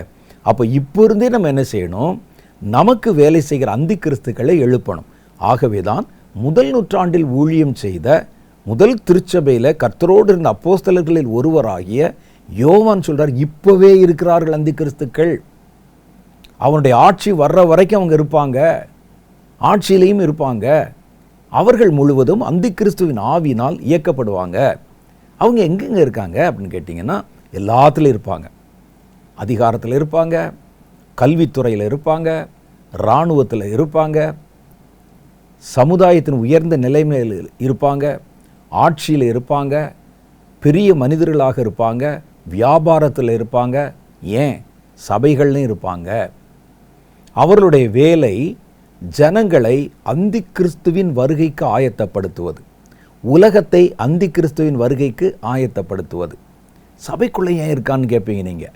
அந்தி கிறிஸ்து ஆளுமைக்கு வரும் பொழுது இந்த சபைகளை எல்லாம் தன்னை ஆராதிக்கிற சபையாக மாற்றிடுவான். அப்போ சொல்லுவாங்க, பாருங்க அவர் எவ்வளோ நல்லவர், வல்லவர், புது புது சட்டம் போட்டு நம்ம எவ்வளோ சந்தோஷப்படுத்தி இருக்கிறார் அப்படின்னு. நம்மளுக்கு இது யாரெல்லாம் யோசிக்க மாட்டாங்க. இவங்களுடைய வாழ்வாதாரத்தை கிடைச்சிட்டா போதும், அவர்களை உடனே உயர்த்தி அவர்களை கடவுள் ரேஞ்சுக்கு ஆக்கிடுவாங்க. காரணம், வேதம் சரியாக படிக்காதவங்க அப்படி இருப்பாங்க. அதனால் இவர்களை பார்த்து கொள்வதற்கு அந்தி கிறிஸ்துக்கள் சபைகளுக்குள்ளே இருப்பாங்க, ஊழியங்களுக்குள்ளே இருப்பாங்க, விசுவாசிகளாக இருப்பாங்க. அவர்கள் முழுவதும் ஜனங்களை கிறிஸ்துவை விட்டு வழி விலக பண்ணி அந்தி கிறிஸ்துவை ஏற்றுக்கொள்ள வைப்பது. இப்போ சமீபத்தில் பாருங்கள், சில தேசத்தின் அதிபர்கள் எழும்பி அவங்க பேசின உடனே கிறிஸ்தவர்கள் ஒரு கூட்டம், ஆமாம் அவர் பாருங்கள் தேவ தூதரை இறங்கி வந்துட்டார்னு சொல்லி சப்பை கட்டி ஜால்ரா போடுறாங்க. பாருங்கள், இவர்கள் தான் ஆபத்தானவர்கள். இதெல்லாம் அந்தி கிறிஸ்துவனுடைய ஆவி. நம்ம ஆராதிக்க வேண்டியது, உயர்த்த வேண்டியது, புகழ வேண்டியது, ஏற்றுக்கொள்ள வேண்டியது கிறிஸ்து ஒருவரைத்தான். அவர் தான் நமக்கு தெய்வம் மாத்திரமல்ல, ராஜா. நம்மை ஆளுமை செய்ய போகிறோம். அந்த இடத்துல வேற எவனையும் வைக்கக்கூடாது நம்ம. அப்போ இவர்கள் எல்லா இடத்துல வேலை செய்வாங்க. இவர்கள் அந்தி கிறிஸ்துவின் ஆவியினால் இயக்கப்படுவார்கள். அப்போ இந்த அந்தி கிறிஸ்துவின் ஆவி இப்போவே இருக்கிறாங்க. அவர்களோட நீங்கள் யுத்தம் செய்யணும். இந்த அந்தி கிறிஸ்து பொல்லாதவன். அவன் 7 வருஷம் தனக்கு கொடுக்கப்பட்டாலும் அந்தி கிறிஸ்துவனுடைய நம்பிக்கை என்னன்னு கேட்டிங்கன்னா, எனக்கு கிடைத்த இந்த சின்ன லூப் ஹோலில் இந்த 7 வருஷத்தில் இந்த உலகத்தை முழுவதும் என் கட்டுப்பாட்டுக்குள் கொண்டு வந்து விடுவேன். அப்படியானால் நான் என்னுடைய ஆட்சியை நீடிக்க பண்ணி நிரந்தரமாக அந்த பூமியில் தங்கிடுவேன். எனக்கு சின்ன ஒரு சான்ஸ் கிடைச்சா போதும். 7 வருஷம் என்ன, எனக்கு 7 மாதம் கொடுத்தாலே போதும், நான் நிரந்தரமாக என்னுடைய ராஜ்யத்தை ஸ்தாபித்து விடுவேன் என்பது அவனுடைய நம்பிக்கை. ஏன்னா அந்தி கிறிஸ்து வந்துட்டு போன பிறகுதான் அவனுடைய ஆட்சியின் முடிவில் 7 வருஷ முடிவிலே இயேசு இந்த உலகத்துக்கு இறங்கி வரப்போகிறார். இயேசு இந்த உலகத்துக்கு இறங்கி வந்து தம்முடைய ராஜ்யத்தை அமைத்து தம்முடைய சிங்காசனத்தை வைத்து இங்கே இருக்கிற மனிதர்களை ஆளுமை செய்ய போகிறார். அது அவனுக்கு தெரியும். அவர் உலகத்துக்கு ராஜாவாக வரப்போகிறார். தன் கையில் இருக்கிற அதிகாரங்களை பறித்து தன்னுடைய ஆட்சியை இந்த பூமியிலே 1000 வருடம் ஸ்தாபிக்க போகிறார்.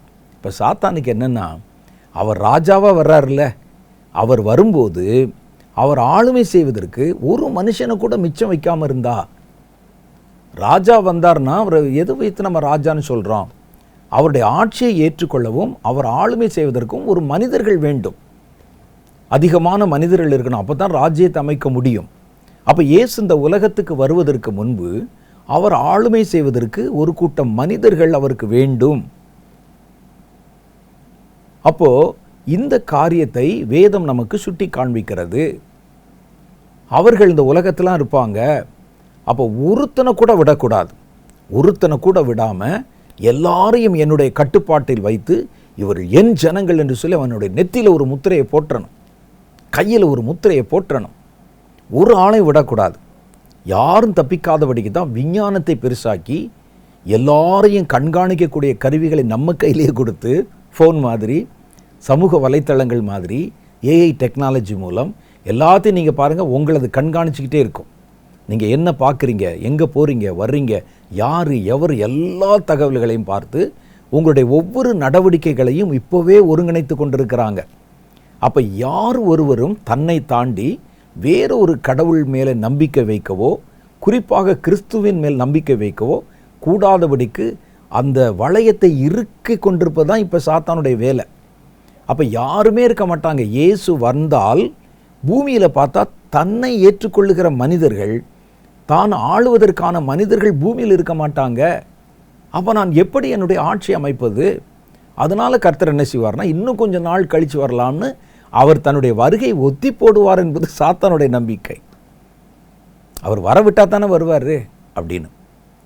நிறைய பேர் என்ன சொல்லுவாங்கன்னா, ராப்சரில் கர்த்தர் தம் ஜனங்களெல்லாம் எடுத்துக்கொண்டு போய் விடுவார், மறுபடியும் அவர்களோட திரும்பிடும், அவங்கள வச்செல்லாம் ஆட்சி பண்ண மாட்டார்.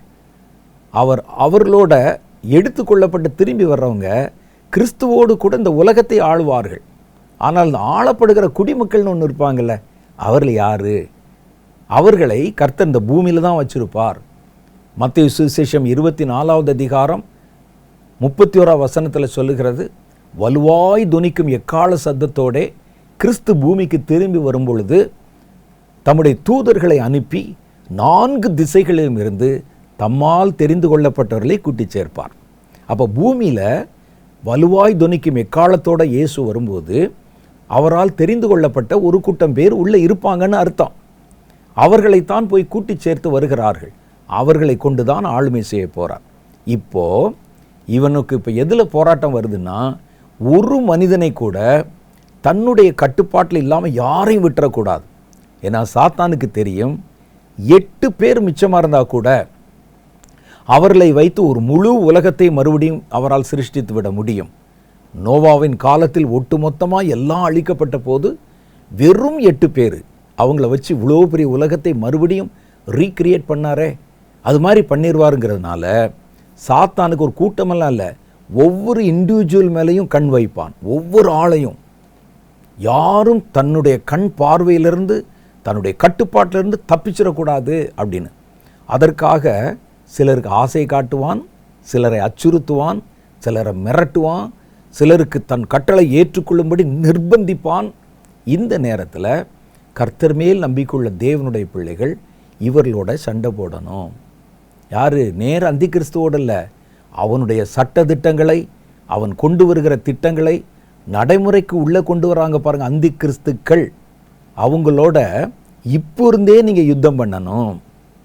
இது நீங்கள் எபேசியர் 6:12 வாசித்ததில் சொல்லப்படாத அதிகாரம் சொல்லப்பட்டிருக்கு, அதில் ஆழமான காரியம். அப்போ இவர்களோட நீங்கள் எல்லா இடத்துலையும் சண்டை போடணும். நீங்கள் வேலை பார்க்குற ஆஃபீஸில் கூட 2 பேர் இருப்பான், உங்கள் குடும்பத்துக்குள்ளே 2 பேரை கொண்டாந்து உள்ளே வச்சுருவான்.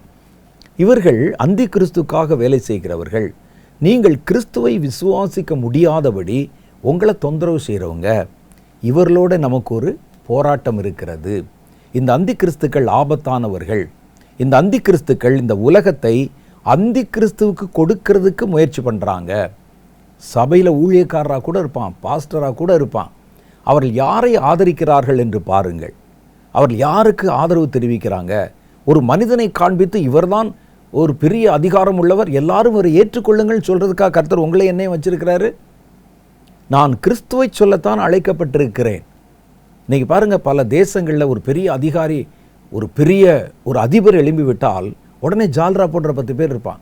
பாருங்கள், அவர் நான் கிறிஸ்துவை ஏற்றுக்கொண்டேன்னு சொல்லிட்டாரு, அவர் அதை சொல்கிறாரு, இதை சொல்கிறாரு, நீங்கள் அவரை ஏற்றுக்கொள்ளுங்கள் சொல்ல வர்றான் பாருங்க. அவருடைய காரியத்தின் கடைத்தொகை என்ன? இவனை ஏற்றுக்கொள்ளுங்கள், கிறிஸ்தவர்கள் நம்புங்கள்னு சொல்கிறாங்க. ஒரு மனிதனை நம்ப சொல்கிறதுக்கு நாங்கள் ஊழியத்துக்கு வரல, நீங்கள் கிறிஸ்துவை நம்புங்கள்னு சொல்லணும். நாசிலே சுவாசமுள்ள எந்த மனிதனையும் நம்புவதை விட்டு விடுங்கள், எண்ணப்படுவதற்கு அவன் எம்மாத்திரம் என்றல்லவா கர்த்தருடைய வேதம் சொல்லுகிறது. சில பலமுள்ள அதிபர்கள் எழும்பும்போது பாருங்கள், கிறிஸ்தவர்கள் என்ன செய்கிறாங்க நீங்கள் கவனித்து பாருங்கள். ஒரு கூட்டம் பேர் ஜால்ரா போடுவாங்க. அவர்கள் செய்வதற்கெல்லாம் ஒரு ஆவிக்குரிய விளக்கத்தை சொல்லுவாங்க. அவர்கள் வந்து விட்டார்கள், கிறிஸ்தவர்களுக்கு பாதுகாப்பு கொடுத்துருவாங்க. பாருங்கள், அங்கேருந்து சட்டம் போட்டு கிறிஸ்தவர்களை துன்புறுத்தக்கூடாதுன்னு நமக்கு அடைக்கலம் கொடுக்கணும். அடைக்கலம் கொடுக்கறதுக்கு இவர் யார்? நான் ஒரு மனிதன் பாதுகாப்பு கொடுப்பான் என்று நம்பி நம்ம ஊழியத்துக்கு வரல. நம்முடைய பாதுகாப்பும் கண்மலையும் கர்த்தர் ஒருவரே. அவருடைய பாதுகாப்பில் தான் நம்ம இருக்கிறோம், அவருடைய பாதுகாப்பில் தான் ஓடுறோம். ஒரு அரசாங்கம் எனக்கு பாதுகாப்பு கொடுக்கணும், நம்பிக்கை கொடுக்கணும் அப்படி நமக்கு வரலையே. 1 நூற்றாண்டு கிறிஸ்தவர்கள் யாரும் அரசாங்கத்தின் பாதுகாப்பை தேடலையே, அவர்கள் தேவனுடைய பாதுகாப்பை தானே தேடினாங்க. அப்போ இந்த மனிதர்களை கிறிஸ்துவுக்கு அளவுக்கு உயர்த்தி அவர்களை ஏற்றுக்கொள்ள வைக்கிறதுக்கு பேசுகிறான் பாருங்க. அவர்கள் எல்லா இடத்துலையும் இருப்பார்கள், சபைக்குள்ளே இருப்பாங்க. இவர்கள் அந்தி கிறிஸ்துக்கள் அல்ல, அந்தி கிறிஸ்துக்கள். அதாவது அந்தி கிறிஸ்துவுக்கு வேலை செய்கிறவங்க, அவனை ஏற்றுக்கொள்ளும்படி உங்களுக்கு கற்பிக்கிறவங்க. இவர்கள் முதல்ல சொல்லி பார்ப்பாங்க, அடுத்து உங்களுக்கு சில பிரச்சனைகளை கொடுத்து பார்ப்பாங்க, சில நெருக்கடிகளை கொடுத்து பார்ப்பாங்க. நான் சொல்வதை நீங்கள் ஏற்றுக்கொள்ளும்படி உங்களை கற்பிப்பதற்காக உங்களை தண்டனைக்குள்ளாக்கி பார்ப்பாங்க, மிரட்டி பார்ப்பாங்க, கடைசியில் கொலை கூட செய்வாங்க. வேதம் அப்படித்தான் சொல்லுகிறது. இவர்கள் ஆபத்தானவர்கள். அந்தி கிறிஸ்துவனுடைய கிரியைகள் பயங்கரமானவைகள். அந்தி கிறிஸ்துவை பற்றி சொல்லுது. அந்தி கிறிஸ்துக்கள் வேற, அவங்க இப்போ இருந்தே மனிதர்களை அவனுக்கு ஆயத்தப்படுத்துவதற்கு இதெல்லாம் பண்ணுவாங்க. நீங்கள் அவனை நம்ப பண்ணுவதற்கு பல காரியங்களை காட்டுவாங்க. இந்த அந்தி கிறிஸ்து எப்படி இருப்பான் என்று தானியேல் சில காரியங்களை சொல்கிறார். நிறைய நம்ம சொல்லலாம், இன்னொரு தடவை பேசுவோம். இப்போ ஓரளவுக்கு இந்த காரியத்தை தெரிஞ்சுக்குங்க. தானியேல் 11வது அதிகாரம். ராஜா, அதாவது அந்தி கிறிஸ்து தனக்கு இஷ்டமானபடியெல்லாம் செய்து தன்னை உயர்த்தி எந்த தேவனிலும் தன்னை பெரியவனாக்கி தேவாதி தேவனுக்கு விரோதமாய் ஆச்சரியமான காரியங்களை பேசுவான். அவன் பேசுகிற கேட்டிங்கன்னா ஆச்சரியமாக இருக்கும்.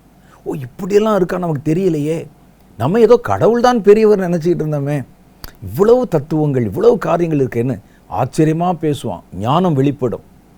ஏனென்றால் அவன் பூர்ண ஞானம் உள்ளவனாக படைக்கப்பட்டவன் என்று எசேக்கியேல் புஸ்தகத்தில் விழுந்து போன லூசிஃபரை குறித்து சொல்லப்பட்டிருக்கு. அவன் ஞானத்தினால் ஜனங்களோடு பேசி நம்பும்படிக்கு பேசுவான். அவன் தனக்கு இஷ்டமானதெல்லாம் செய்வான். ஒவ்வொரு நாட்டு மேலேயும் ஒவ்வொரு மனிதர்கள் மேலேயும் உனக்கு இவ்வளோ வரி, உனக்கு இது இப்படி தனக்கு மனசில் தோன்றலாம் செய்வான். நாம் முழு அதிகாரம் வரும் பொழுது எல்லார் மேலும் தன்னை உயர்த்தி நான் தான் பெரிய ஆள், என்னைத்தான் நீங்கள் ஏற்றுக்கொள்ளணும். இதெல்லாம் அந்தி கிறிஸ்து ஆவி. எந்த தேவனிலும் தன்னை பெரியவனாக்கி தேவாதி தேவனுக்கு விரோதமாய் ஆச்சரியமான காரியங்களை பேசுவான். கோபம் தீரும் மட்டும். என்ன கோபம்? பூமியின் மேலே கர்த்தருக்கு ஒரு கோபம் இருக்குது. அவர்கள் செய்த கிரியைகள் அந்தி கிறிஸ்துவை சாத்தானை ஏற்றுக்கொண்டது, பாவத்தில் விழுந்தது. நோவாவின் காலத்தில் எப்படி நடந்ததோ மனுஷகுமாரன் வரும் காலத்திலும் அப்படியே நடந்தது. அப்போ தேவனுடைய கோபம் மனிதர்கள் மேலும் தேசங்கள் மேலும் இருக்கு. அந்த கோபம் தீருகிற வரைக்கும் இவனுக்கு கர்த்தர் விட்டு கொடுத்துருவாரு. நீ அவங்கள நொய்யோட நொய்ய அடி விட்டுருவார். பாருங்க, கோபம் தீரும் மட்டும், கர்த்தருக்கு மனிதர்கள் மேலே இருக்கிற கோபம் தீரும் மட்டும் இவன் செய்கிறதெல்லாம் இவனுக்கு கைகூடி வரும். அவன் செய்வது அவனுக்கு கைகூடி வருவதற்கு காரணம் மனிதர்கள் மேலே, பூமியின் மேலே, சமுதாயத்தின் மேலே கர்த்தருக்கு இருக்கிற கோபம். அந்த கோபம் தீருகிற வரைக்கும் இவன் செய்வதெல்லாம் அவனுக்கு கைகூடி வரணும். நிர்ணயிக்கப்பட்டது நடந்தேறும். அவன் என்னென்ன செய்யணும்னு கர்த்தர் நிர்ணயிச்சிருக்கிறாரோ அதெல்லாம் நடக்கும். அவன் என்ன செய்வான்? அவன் தன் பிதாக்களின் தேவர்களை மதியாமலும், அவனுடைய முற்பிதாக்கள் சொன்ன தேவனை மதியாமலும், ஸ்திரீகளின் சிநேகிதத்தையும் எந்த தேவனையும் மதியாமலும். அவனுக்கு பெண்களை பார்த்தா பிடிக்காது. ஸ்திரீகளின் சிநேகிதத்தை மதியாதவன். பெண்களை கொல்லணும், அழிக்கணும். ஏன்னா வேதம் சொல்லுது, சாத்தானிடத்தில் கர்த்தர் சொன்னார், உனக்கும் ஸ்திரீக்கும், உன் வித்துக்கும் அவள் வித்துக்கும். அந்த இடத்துல ஆதாம் டம்மியாக தான் நின்றுக்கிட்டு இருக்கிறார். ஆண்டவர் சொல்றார் பாருங்க, உனக்கும் ஸ்திரீக்கும் உன் வித்துக்கும் அவள் வித்துக்கும் பகை உண்டாக்குவேன். இப்போ முதல் பகை யார்? சொன்ன உடனே சாத்தான் ஏவாளை நிமிர்ந்து பார்த்தான். இந்த ஸ்பிரிட் இப்போ என்ன செய்யுதுன்னா, நீங்கள் பாருங்கள், பாதிக்கப்படுற முழுசும் பெண்கள், கொலை செய்யப்படுவது பெண்கள். இப்போ சமீபத்தில் அமெரிக்காவிலிருந்து வெளியான இந்த எப்ஸ்டீனுடைய ஃபைலில் நீங்கள் பார்த்தீங்கன்னா, பெண்களுக்கு தீங்கிழைக்கப்பட்டு, கொலை செய்யப்பட்டு, நரபலி கொடுக்கப்பட்டு, அவருடைய மாம்சத்தை சமைத்து புசித்து அவர்களை இழிவாய் நடத்தி காணாமல் போகிறாங்க. இந்தியாவில் பார்த்தீங்கன்னா ஆயிரக்கணக்கில், குஜராத்தில் 40,000 பேர் காணாமல் சொல்கிறாங்க. எல்லாம் பெண்கள். அவர்களை எல்லாம் அப்படி இழிவுபடுத்தி. காரணம் என்ன? பெண்கள் மேலே சாத்தானுக்கு இருக்கிற கோபம். கர்த்தர் சொன்ன, உனக்கும் ஸ்திரீக்கும் தான் முதல் பகை, உன் வித்துக்கும் அவள் வித்துக்கும் பகை. ஏன் பெண்கள் மேலே கோபம்? பெண்கள் தான் உலகத்தை மறுபடியும் ரீக்ரியேட் பண்ணுறவங்க. அவர்கள் மூலம்தான் வம்சங்கள் விருத்தியாகின்றன, மனிதர்கள் விருத்தியாகிறாங்க. முதல்ல அவங்கள கொன்றணும். ஒரு பெண்ணை கொன்றால் ஒரு வம்சத்தையே கொன்று விடுகிறானவன். அப்போ இதற்காக அவர்களுக்கு எதிராக என்னென்ன தீங்கு இருக்குமோ செய்து, ஸ்திரீகளின் சிநேகிதத்தை மதிக்க மாட்டான். அவனை பொறுத்தளவிலே அவர்கள் கொல்லப்பட வேண்டியவர்கள், இச்சைக்கு பயன்படுத்தப்பட வேண்டியவர்கள், அவமானப்படுத்தப்படுவதற்கு தகுதியானவர்கள். அவ்வளோதான். அவங்க நேசிக்கப்பட தகுந்தவர்கள் அல்ல. எந்த தேவனையும் மதியாமலும், யாரையும் மதிக்காமலும், எல்லாவற்றுக்கு மேலே தன்னை பெரியவனாக்கி, அரண்களின் தேவனை தன் ஸ்தானத்திலே கனம் பண்ணி, பிசாச கனம் பண்ணி, தன் பிதாக்கள் அறியாத வேறொரு தேவனை பொன்னினாலும் வெள்ளியினாலும் ரத்தினங்களினாலும் உச்சிதமான வஸ்துக்களினாலும் கனம் பண்ண, வேற ஒரு புது கடவுளை, ஒரு புது மதத்தை கொண்டு வந்து அதை எல்லாரும் வணங்கணும்.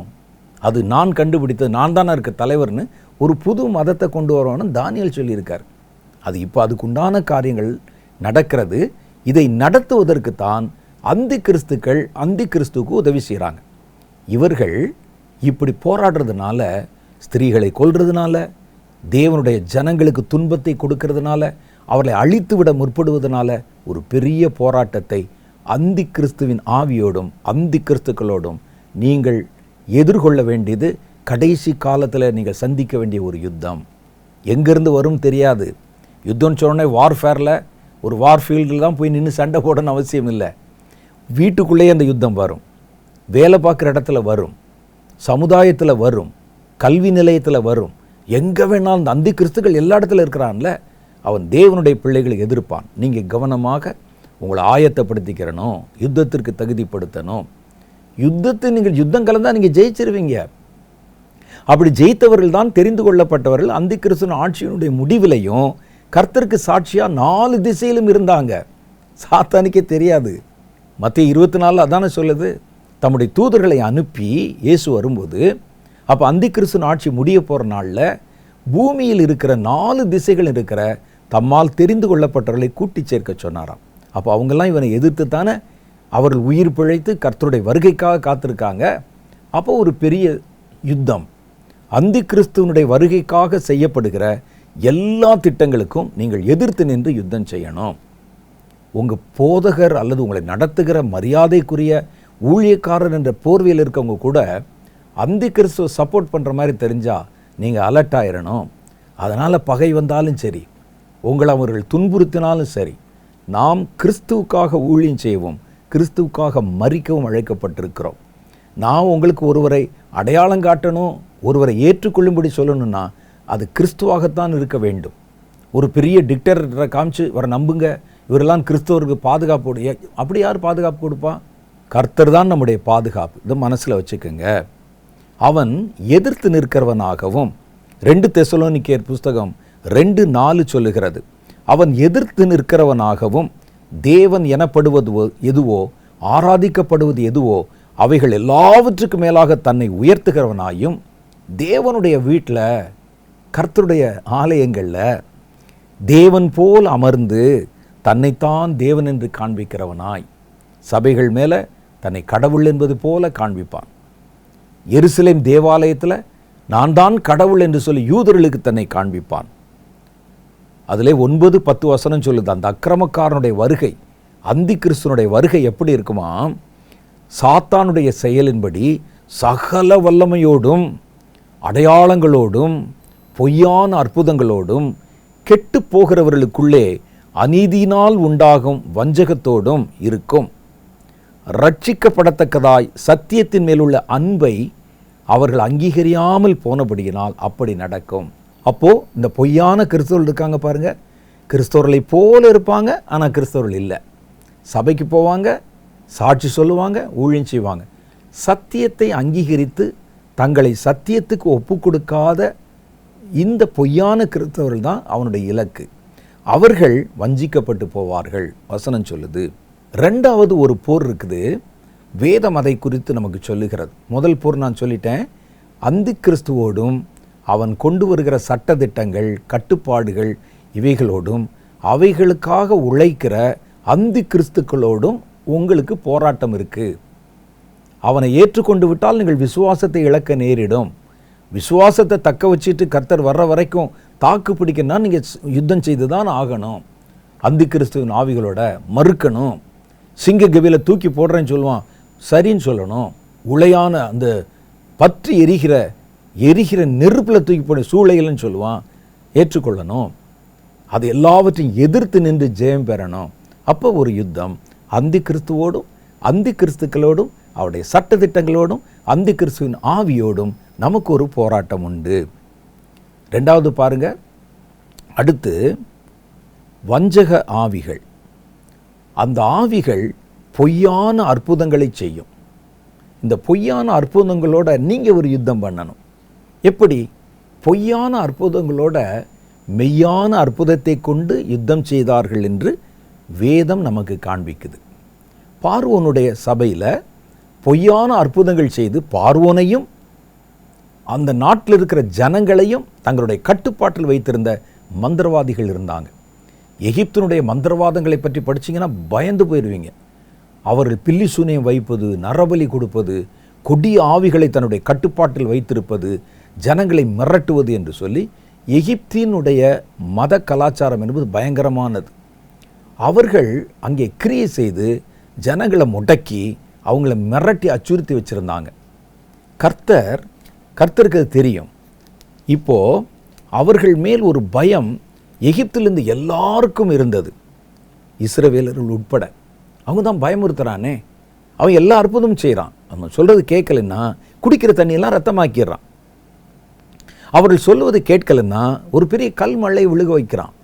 அவர்கள் சொல்லுவது கேட்கலன்னா இவர்கள் மந்திரம் சொல்லி பாரு என்ன செய்கிறேன்னு சொன்ன உடனே தவளைகள் வந்து ஏறுகின்றன. இப்போ அந்த வேதத்தில் நீங்கள் படிக்கிறலாம் அவங்க ஏற்கனவே செஞ்சது தான். அப்போ இப்போ என்ன செய்கிறாங்க, அவருடைய நம்பிக்கை அதில் இருந்ததுனால மோசே போய் அந்த இஸ்ரவேலர்களை வெளியே வாங்கன்னு சொன்னால் கூட அவர்கள் இந்த மந்திரவாதிகள் மேல் கொண்ட பயத்தினால மோசேக்கு செவி கொடுக்க மாட்டாங்க. எப்பா நீ சொல்கிறேன்னு சொல்லி நாங்கள் வந்துட்டா, இவன் அந்த கையில் ஒரு கம்பு வச்சிருக்கிறான், அதை வச்சு தட்டினா நாங்கள் குடிக்கிற தண்ணியெல்லாம் ரத்தமாயிரும், அவர்களை மீறி நாங்கள் ஒன்றும் செய்ய முடியாது, ஒன்றை நாங்கள் எப்படி நம்புறது, எப்படி கொண்டு வர்றது? இப்போ கர்த்தர் ஜனங்களை அவர்கள் கட்டப்பட்டிருக்கிற பொய்யான அற்புதங்கள் மேல் கொண்ட பயத்திலிருந்து அவர்களை விடுவிக்கணும்னா இந்த பொய்யான அற்புதங்களை ஜெயித்து உடைச்சு காமிக்கணும். அவர்களை விட தேவன் பெரியவர் என்பதை காமிக்கணும். அப்போ என்ன செய்கிறார் பாருங்கள், இந்த பொய்யான பிசாசின் ஆவிகளோட முதல்ல கர்த்தர் இதை பற்றிலாம் சொல்லலை. நீ போய் அற்புதம் செய்ய என்று ஏன் சொல்லுகிறார்? அவங்ககிட்ட போய் ஏன் அற்புதம் செய்ய சொல்கிறாருன்னா, இது அந்த தேசத்தில் வசித்த இஸ்ரவேல் ஜனங்களுமே இந்த மந்திரவாதிகளுடைய அற்புதங்களை பார்த்து, அவங்க செய்கிற கிரியைகளை பார்த்து பயந்திருந்தாங்க. நீ அவர்களிடத்துல போய் அவருடைய அற்புதங்களை எல்லாம் ஜெயித்து காட்டு முதல்ல. அப்போ தான் இவர்கள் அந்த உன் மேல் நம்பிக்கை வைப்பாங்க. அவர்கள் என்ன செய்தாலும் இவர் நம்மை காப்பாற்ற முடியும், இவர் சொல்லுகிற தேவன் காப்பாற்ற முடியும்னு சொன்னால், முதல்ல நீ பார்வோனோட சண்டை போடாத, இராணுவத்தோட சண்டை போடாத, உன் ஜனங்களை பயமுறுத்தி வைத்திருக்கிற எகிப்தின் கிரியைகளோட சண்டை போடு, அந்த ஆவிகளோட சண்டை போடு. ஆகவே மோசே போய் அவர்கள் கையில் வைத்திருந்த அந்த மந்திர கோல்கள் இருக்கு பாருங்க, அதை வச்சு தானே பயமுறுத்துறான். அதை முதல்ல விழுங்கி காண்பித்தார், அதை முதல்ல ஜெயித்து காண்பித்தார். இஸ்ரவேல் ஜனங்களுடைய நம்பிக்கை, இனி நம்ம இவங்களுக்கு பயப்பட வேண்டியதில்லை, இதை விட விழுங்கத்தக்கதான ஒரு பெரிய வல்லமையை கர்த்தர் நமக்காக வெளிப்படுத்தினார் என்று அவர்கள் நம்பினாங்க. இப்போ பாருங்க, இதே மாதிரி இந்த கடைசி காலத்தில் ஜனங்களை பயமுறுத்துறதுக்கும், என்னை தாண்டி நீ வெளியே போனீன்னா உன்னால் இருக்க முடியாது, வாழ விட மாட்டேன் என்று அச்சுறுத்துவதற்கும் சாத்தான் பொய்யான அற்புதங்களை காண்பிக்கிறான். அற்புதங்களை காமிச்சு ஒன்று மிரட்டுறது, ரெண்டாவது அவருடைய தேவைகளை சந்திப்பது. அப்போ முழுக்க முழுக்க இந்த பொய்யான அற்புதங்களோட நீங்கள் இருக்கணும், அவர்கள் அதை நம்பணும், கடவுளுடைய சக்தியை விட பெரிய சக்தின்னு ஏற்றுக்கொள்ளணும். அதுக்கு என்ன செய்கிறான்? வெளிப்படுத்தின விசேஷம் 16வது அதிகாரம் 13-14 வசனத்தில் 3 பொல்லாத ஆவிகளை உலகத்தில் இறங்கி வர பண்ணுகிறான். வாசிக்கிறேன். அப்பொழுது வலு சர்ப்பத்தின் வாயிலும் மிருகத்தின் வாயிலும் கள்ள தீர்க்கதரிசியின் வாயிலும் இருந்து தவளைகளுக்கு ஒப்பான 3 அசுத்த ஆவிகள் புறப்பட்டு வர கண்டேன். அவைகள் அற்புதங்களை செய்கிற பிசாசின் ஆவிகள். அற்புதங்களால் ஒருத்தனை கட்டி வைக்கணும். அவைகள் பூமி எங்கும் உள்ள ராஜாக்களை சர்வ வல்லமையுள்ள தேவனுடைய மகாநாளில் நடக்கும் யுத்தத்திற்கு கூட்டி சேர்க்கும்படி புறப்பட்டு போகுது. இந்த 3 ஆவிகள் என்ன செய்யும்னா, மனிதர்களை மிரட்டும், ராஜாக்களை தன்னை நம்ப வைக்கும். ஏப்பா, நாங்கள் போய் வானத்தை பூமியை படைத்த கடவுளோட சண்டை போடுறதா? நாங்கள் எப்படி சண்டை போட முடியும்? நீங்கள் வாங்க, என்னுடைய பவரை நீங்கள் பார்த்தது இல்லையே என்று சொல்லி பொய்யான அற்புதங்களை செய்து ராஜாக்களை மடைமாற்றம் பண்ணி அவங்க மனசை மாற்றி நான் கடவுளை விட பெரியவன் என்று நம்ப பண்ணி இவங்களெல்லாம் வாங்க நம்ம போய் கடவுளோட சண்டை போடலான்னு சண்டைக்கு கூட்டு போகிறானாம். பாருங்கள். அப்போ நம்ம செய்ய வேண்டிய கடைசி காலத்தின் யுத்தம் பொய்யான அற்புதங்கள். இதே மாதிரி ஒரு சூழ்நிலை தான். பார்வோனை மயக்கி வச்சுருந்தாங்க. ராஜசபையில் மந்திரவாதிக்கு என்ன வேலை? மந்திரவாதிகள் ஏதோ ஒரு மரத்தடியில் ஒரு குகையில் உட்காந்து அவன் பில்லிசூனியம் பண்ண வேண்டியதானே. இவர்கள் உள்ளே ராஜசபையில் இடம்பெற்றிருந்தாங்க. மந்திரிகளுக்கு மேலே, ராஜாக்களுக்கு மேலே உள்ளே வந்து உட்கார்ந்துருக்கிறான். அவர்கள் உள்ளே அரசியலில் ஒரு முக்கிய இடத்துல இருக்கிறாங்க. அவர்கள் ராஜாவையும் பயமுறுத்தி வச்சிருக்கிறாங்க. நம்மகிட்ட ஒரு பெரிய பவர் இருக்குது, உங்கள் இராணுவத்தை விட கண்ணுக்கு தெரியாத அற்புத வல்லமை நிறைந்த வேறொரு இராணுவம் நம்ம கூட இருக்குன்னு அவனை நம்ப வச்சுருக்காங்க. இதை காமிச்சு தான் இஸ்ரவேல் கோத்திரத்தார் முழுவதையும் தன் கட்டுப்பாட்டிலே பயமுறுத்தி வச்சிருக்கிறாங்க. இவர்களை தாண்டி வேறொரு சக்தி இல்லை என்று தேசமே நம்பிக்கொண்டிருக்கு. கர்த்தர் முதல்ல அதை உடைக்கணும், அதை ஜெயிக்கணும். ஆகவே தான் கர்த்தர் தன் ஜனங்களை விடுவிப்பதற்கு அற்புதங்களை செய்யும் சக்தியை கொடுத்து மோசே அனுப்புகிறார். உன்னுடைய அற்புதம் வெறும் அற்புதம் அல்ல, மந்திரவாதிகளின் அற்புதத்தை விழுங்கக்கூடிய அற்புதம். அவன் எதை வச்சு மிரட்டினானோ அதை அவன் கையிலிருந்து அபகரித்து பறிக்கக்கூடிய மந்திரம். பார்த்த உடனே விஷயம் வெளியே போயிடுச்சு. இது வரைக்கும் மிரட்டினானே அந்த மந்திரவாதிகளின் கைக்கோல் அவன் கையை விட்டு காணாமல் போச்சு. மோசேனுடைய கைக்கோல் எல்லாத்தையும் விழுங்கிருச்சான். இவருடைய நம்பிக்கை மந்திரவாதிகள் மேலிருந்து மோசே இடத்திலும் மோசே அனுப்பின கர்த்தரிடத்திலும் திரும்பினது. அப்போ அதை முதல்ல உடைக்கணும். ராஜாக்கள் இதை நம்பிக்கொண்டு புறப்படுறாங்க. சர்வ வல்லமுள்ள தேவன் மிகுதோவில் வந்து இறங்கியிருக்கிறார், வாங்க சண்டைக்கு போகலாம். எப்படி? நான் என்னுடைய அற்புதத்தை நீ பார்த்ததில்லையே. இந்த அற்புதங்களை செய்ய 3 ஆவிகள், அது தவளை மாதிரி இருக்குது. அந்த 3 ஆவிகள், ஒன்று வலு சர்ப்பத்தை மகிமைப்படுத்தி அவனிடத்திலிருந்து வந்த ஆவி, வலு சர்ப்பத்தை ஏற்றுக்கொள்ளும்படிக்கு தன் அற்புதத்தின் மூலம் வலு சர்ப்பத்தை அடையாளம் காட்டும். 2வது ஆவி மிருகத்தினிடத்திலிருந்து வாயிலிருந்து புறப்பட்ட ஆவி. மிருகம் என்பது அந்தி கிறிஸ்துவை குறிக்கிறது. அப்போ அந்த அந்தி கிறிஸ்துவை ஏற்றுக்கொள்ளும்படிக்கும் அவனுடைய வல்லமை நிரூபிக்கும்படிக்குமான அற்புதங்களை செய்யும். 3வது கள்ள தீர்க்கதரிசி. இந்த கள்ள தீர்க்கதரிசி யாருன்னு கேட்டால், இந்த அந்தி கிறிஸ்துவுக்கும் வலு சர்ப்பத்திற்கும் மனிதர்களுக்கும் நடுவில் இருக்கிறவன். அவங்களுக்கு என்ன செய்யணும்னா இவன் தான் வந்து மனிதரிடத்தில் பேசுவான். நடுவில் இந்த மிடில் மேன் இருப்பாங்க. அப்போ பெரிய தலைவர்கள் தாங்கள் நேராக பேச மாட்டாங்க, நடுவில் ஒருத்தர் இருப்பார். அது மாதிரி அதை பற்றி நம்ம சொல்லணும்னா நான் நிறையா சொல்லணும். பைபிளில் நிறைய வசனம் இருக்குது. அவன் என்ன செய்வான்? கள்ள தீர்க்கதரிசி ஜனங்களிடத்தில் சொல்லி, இவனுக்கு ராஜ்யத்தை கொடுங்க, இவனுக்கு ஒரு சிலை செய்யுங்க, இவனுடைய சட்டத்துக்கு கீழ்ப்படிங்கன்னு ஜனங்களுக்கு கற்பிப்பான். அப்போ ஜனங்கள் இவனை ஏற்றுக்கொள்வதற்கு இவனுடைய வாயிலிருந்தும் ஒரு தவள ஆவி. அப்போ 3 விதமான அற்புதங்கள் நடக்கிறது. ஒரு அற்புதம் வலு சர்ப்பத்தை ஏற்றுக்கொள்ளும்படிக்கு அவனுடைய மகிமைக்காக செய்யப்படுகிறது. இன்னொன்று அந்தி கிறிஸ்துவை நம்பும்படிக்கும் அவனுடைய ஆற்றல் பெரிதென்று விவரிப்பதற்காக 2வது ஆவி புறப்பட்டு அற்புதம் செய்து, 3வது மனிதர்களுக்கு சொல்லப்படுகிற கட்டளைகளை அவர்கள் பயந்து ஏற்றுக்கொள்ளும்படிக்காக கள்ள தீர்க்கதரிசியின் வாயிலிருந்து ஒரு தவளை புறப்படுது. அப்போ ஆண்டவர் சொல்கிறாரு, ஒரு கூட்டம் ஜனங்கள் தெரிந்து கொள்ளப்பட்டவர்களிருந்து பிரிக்கணும்னா முதல்ல இந்த அற்புதங்களை மேற்கொள்ளணும். எப்படி ஆண்டவரே? அதோடு ஒரு யுத்தம் இருக்கிறது. அற்புதங்களோடு செய்கிற யுத்தம், பொய்யான அற்புதங்களோடு செய்கிற அற்புதம் மெய்யான அற்புதத்தால் தான் சாத்தியம். மோசே செய்ததை போல. அதனால தான் கர்த்தர் மோசே அனுப்பினார். மந்திரத்தினால மிரட்டி வச்சிருக்கிறான். மனிதர்களுடைய மனதிலிருந்து அந்த அற்புதங்கள் மேல் இருக்கிற பயத்தை, மந்திரவாதிகள் மேல் இருக்கிற பயத்தை முதல்ல ஒட்ட, அதே காரியத்தை கர்த்தர் உங்களை செய்ய வைக்க போகிறார். அடுத்து 3வது ஒரு யுத்தம் இருக்குது. அந்த என்ன யுத்தம்னு கேட்டால், பரிசுத்தவான்களோட யுத்தம் பண்ணும்படி மிருகத்தின் ஆவி. இப்போ அந்தி கிறிஸ்துக்களோட நடக்கிற யுத்தத்தை சொன்னேன். அவங்க எல்லா இடத்துலையும் சமுதாயத்தில் இருப்பாங்க. அவர்கள் தாங்கள் இருக்கிற இடத்துல உங்களை வற்புறுத்துவாங்க, உங்களுக்கு தொந்தரவு கொடுப்பாங்க, உங்கள் விசுவாசத்தை கைவிடும்படி நெருக்கடிகளை கொடுப்பாங்க.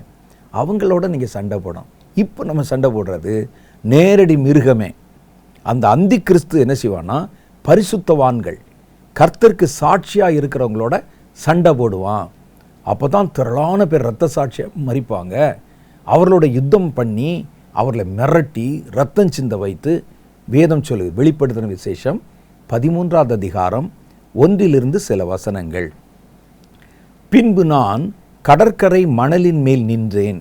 அப்பொழுது சமுத்திரத்திலிருந்து ஒரு மிருகம் எழும்பி வர கண்டேன்.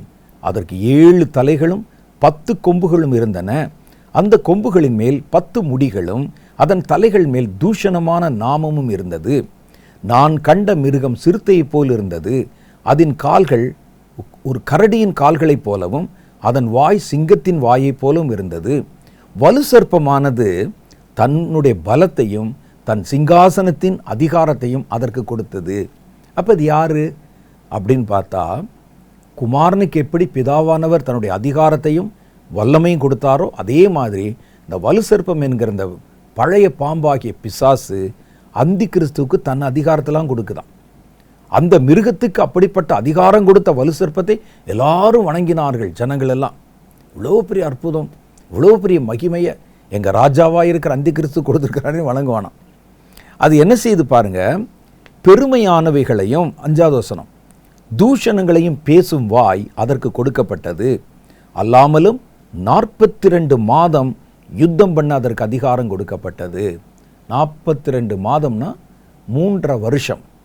3.5 வருஷம் அதற்கு யுத்தம் பண்ண அதிகாரம் கொடுக்கும். 3.5 வருஷம் இந்த அந்தி கிறிஸ்து யுத்தம் பண்ணுவான். அப்போ யார்கிட்ட யுத்தம் பண்ணுவான்?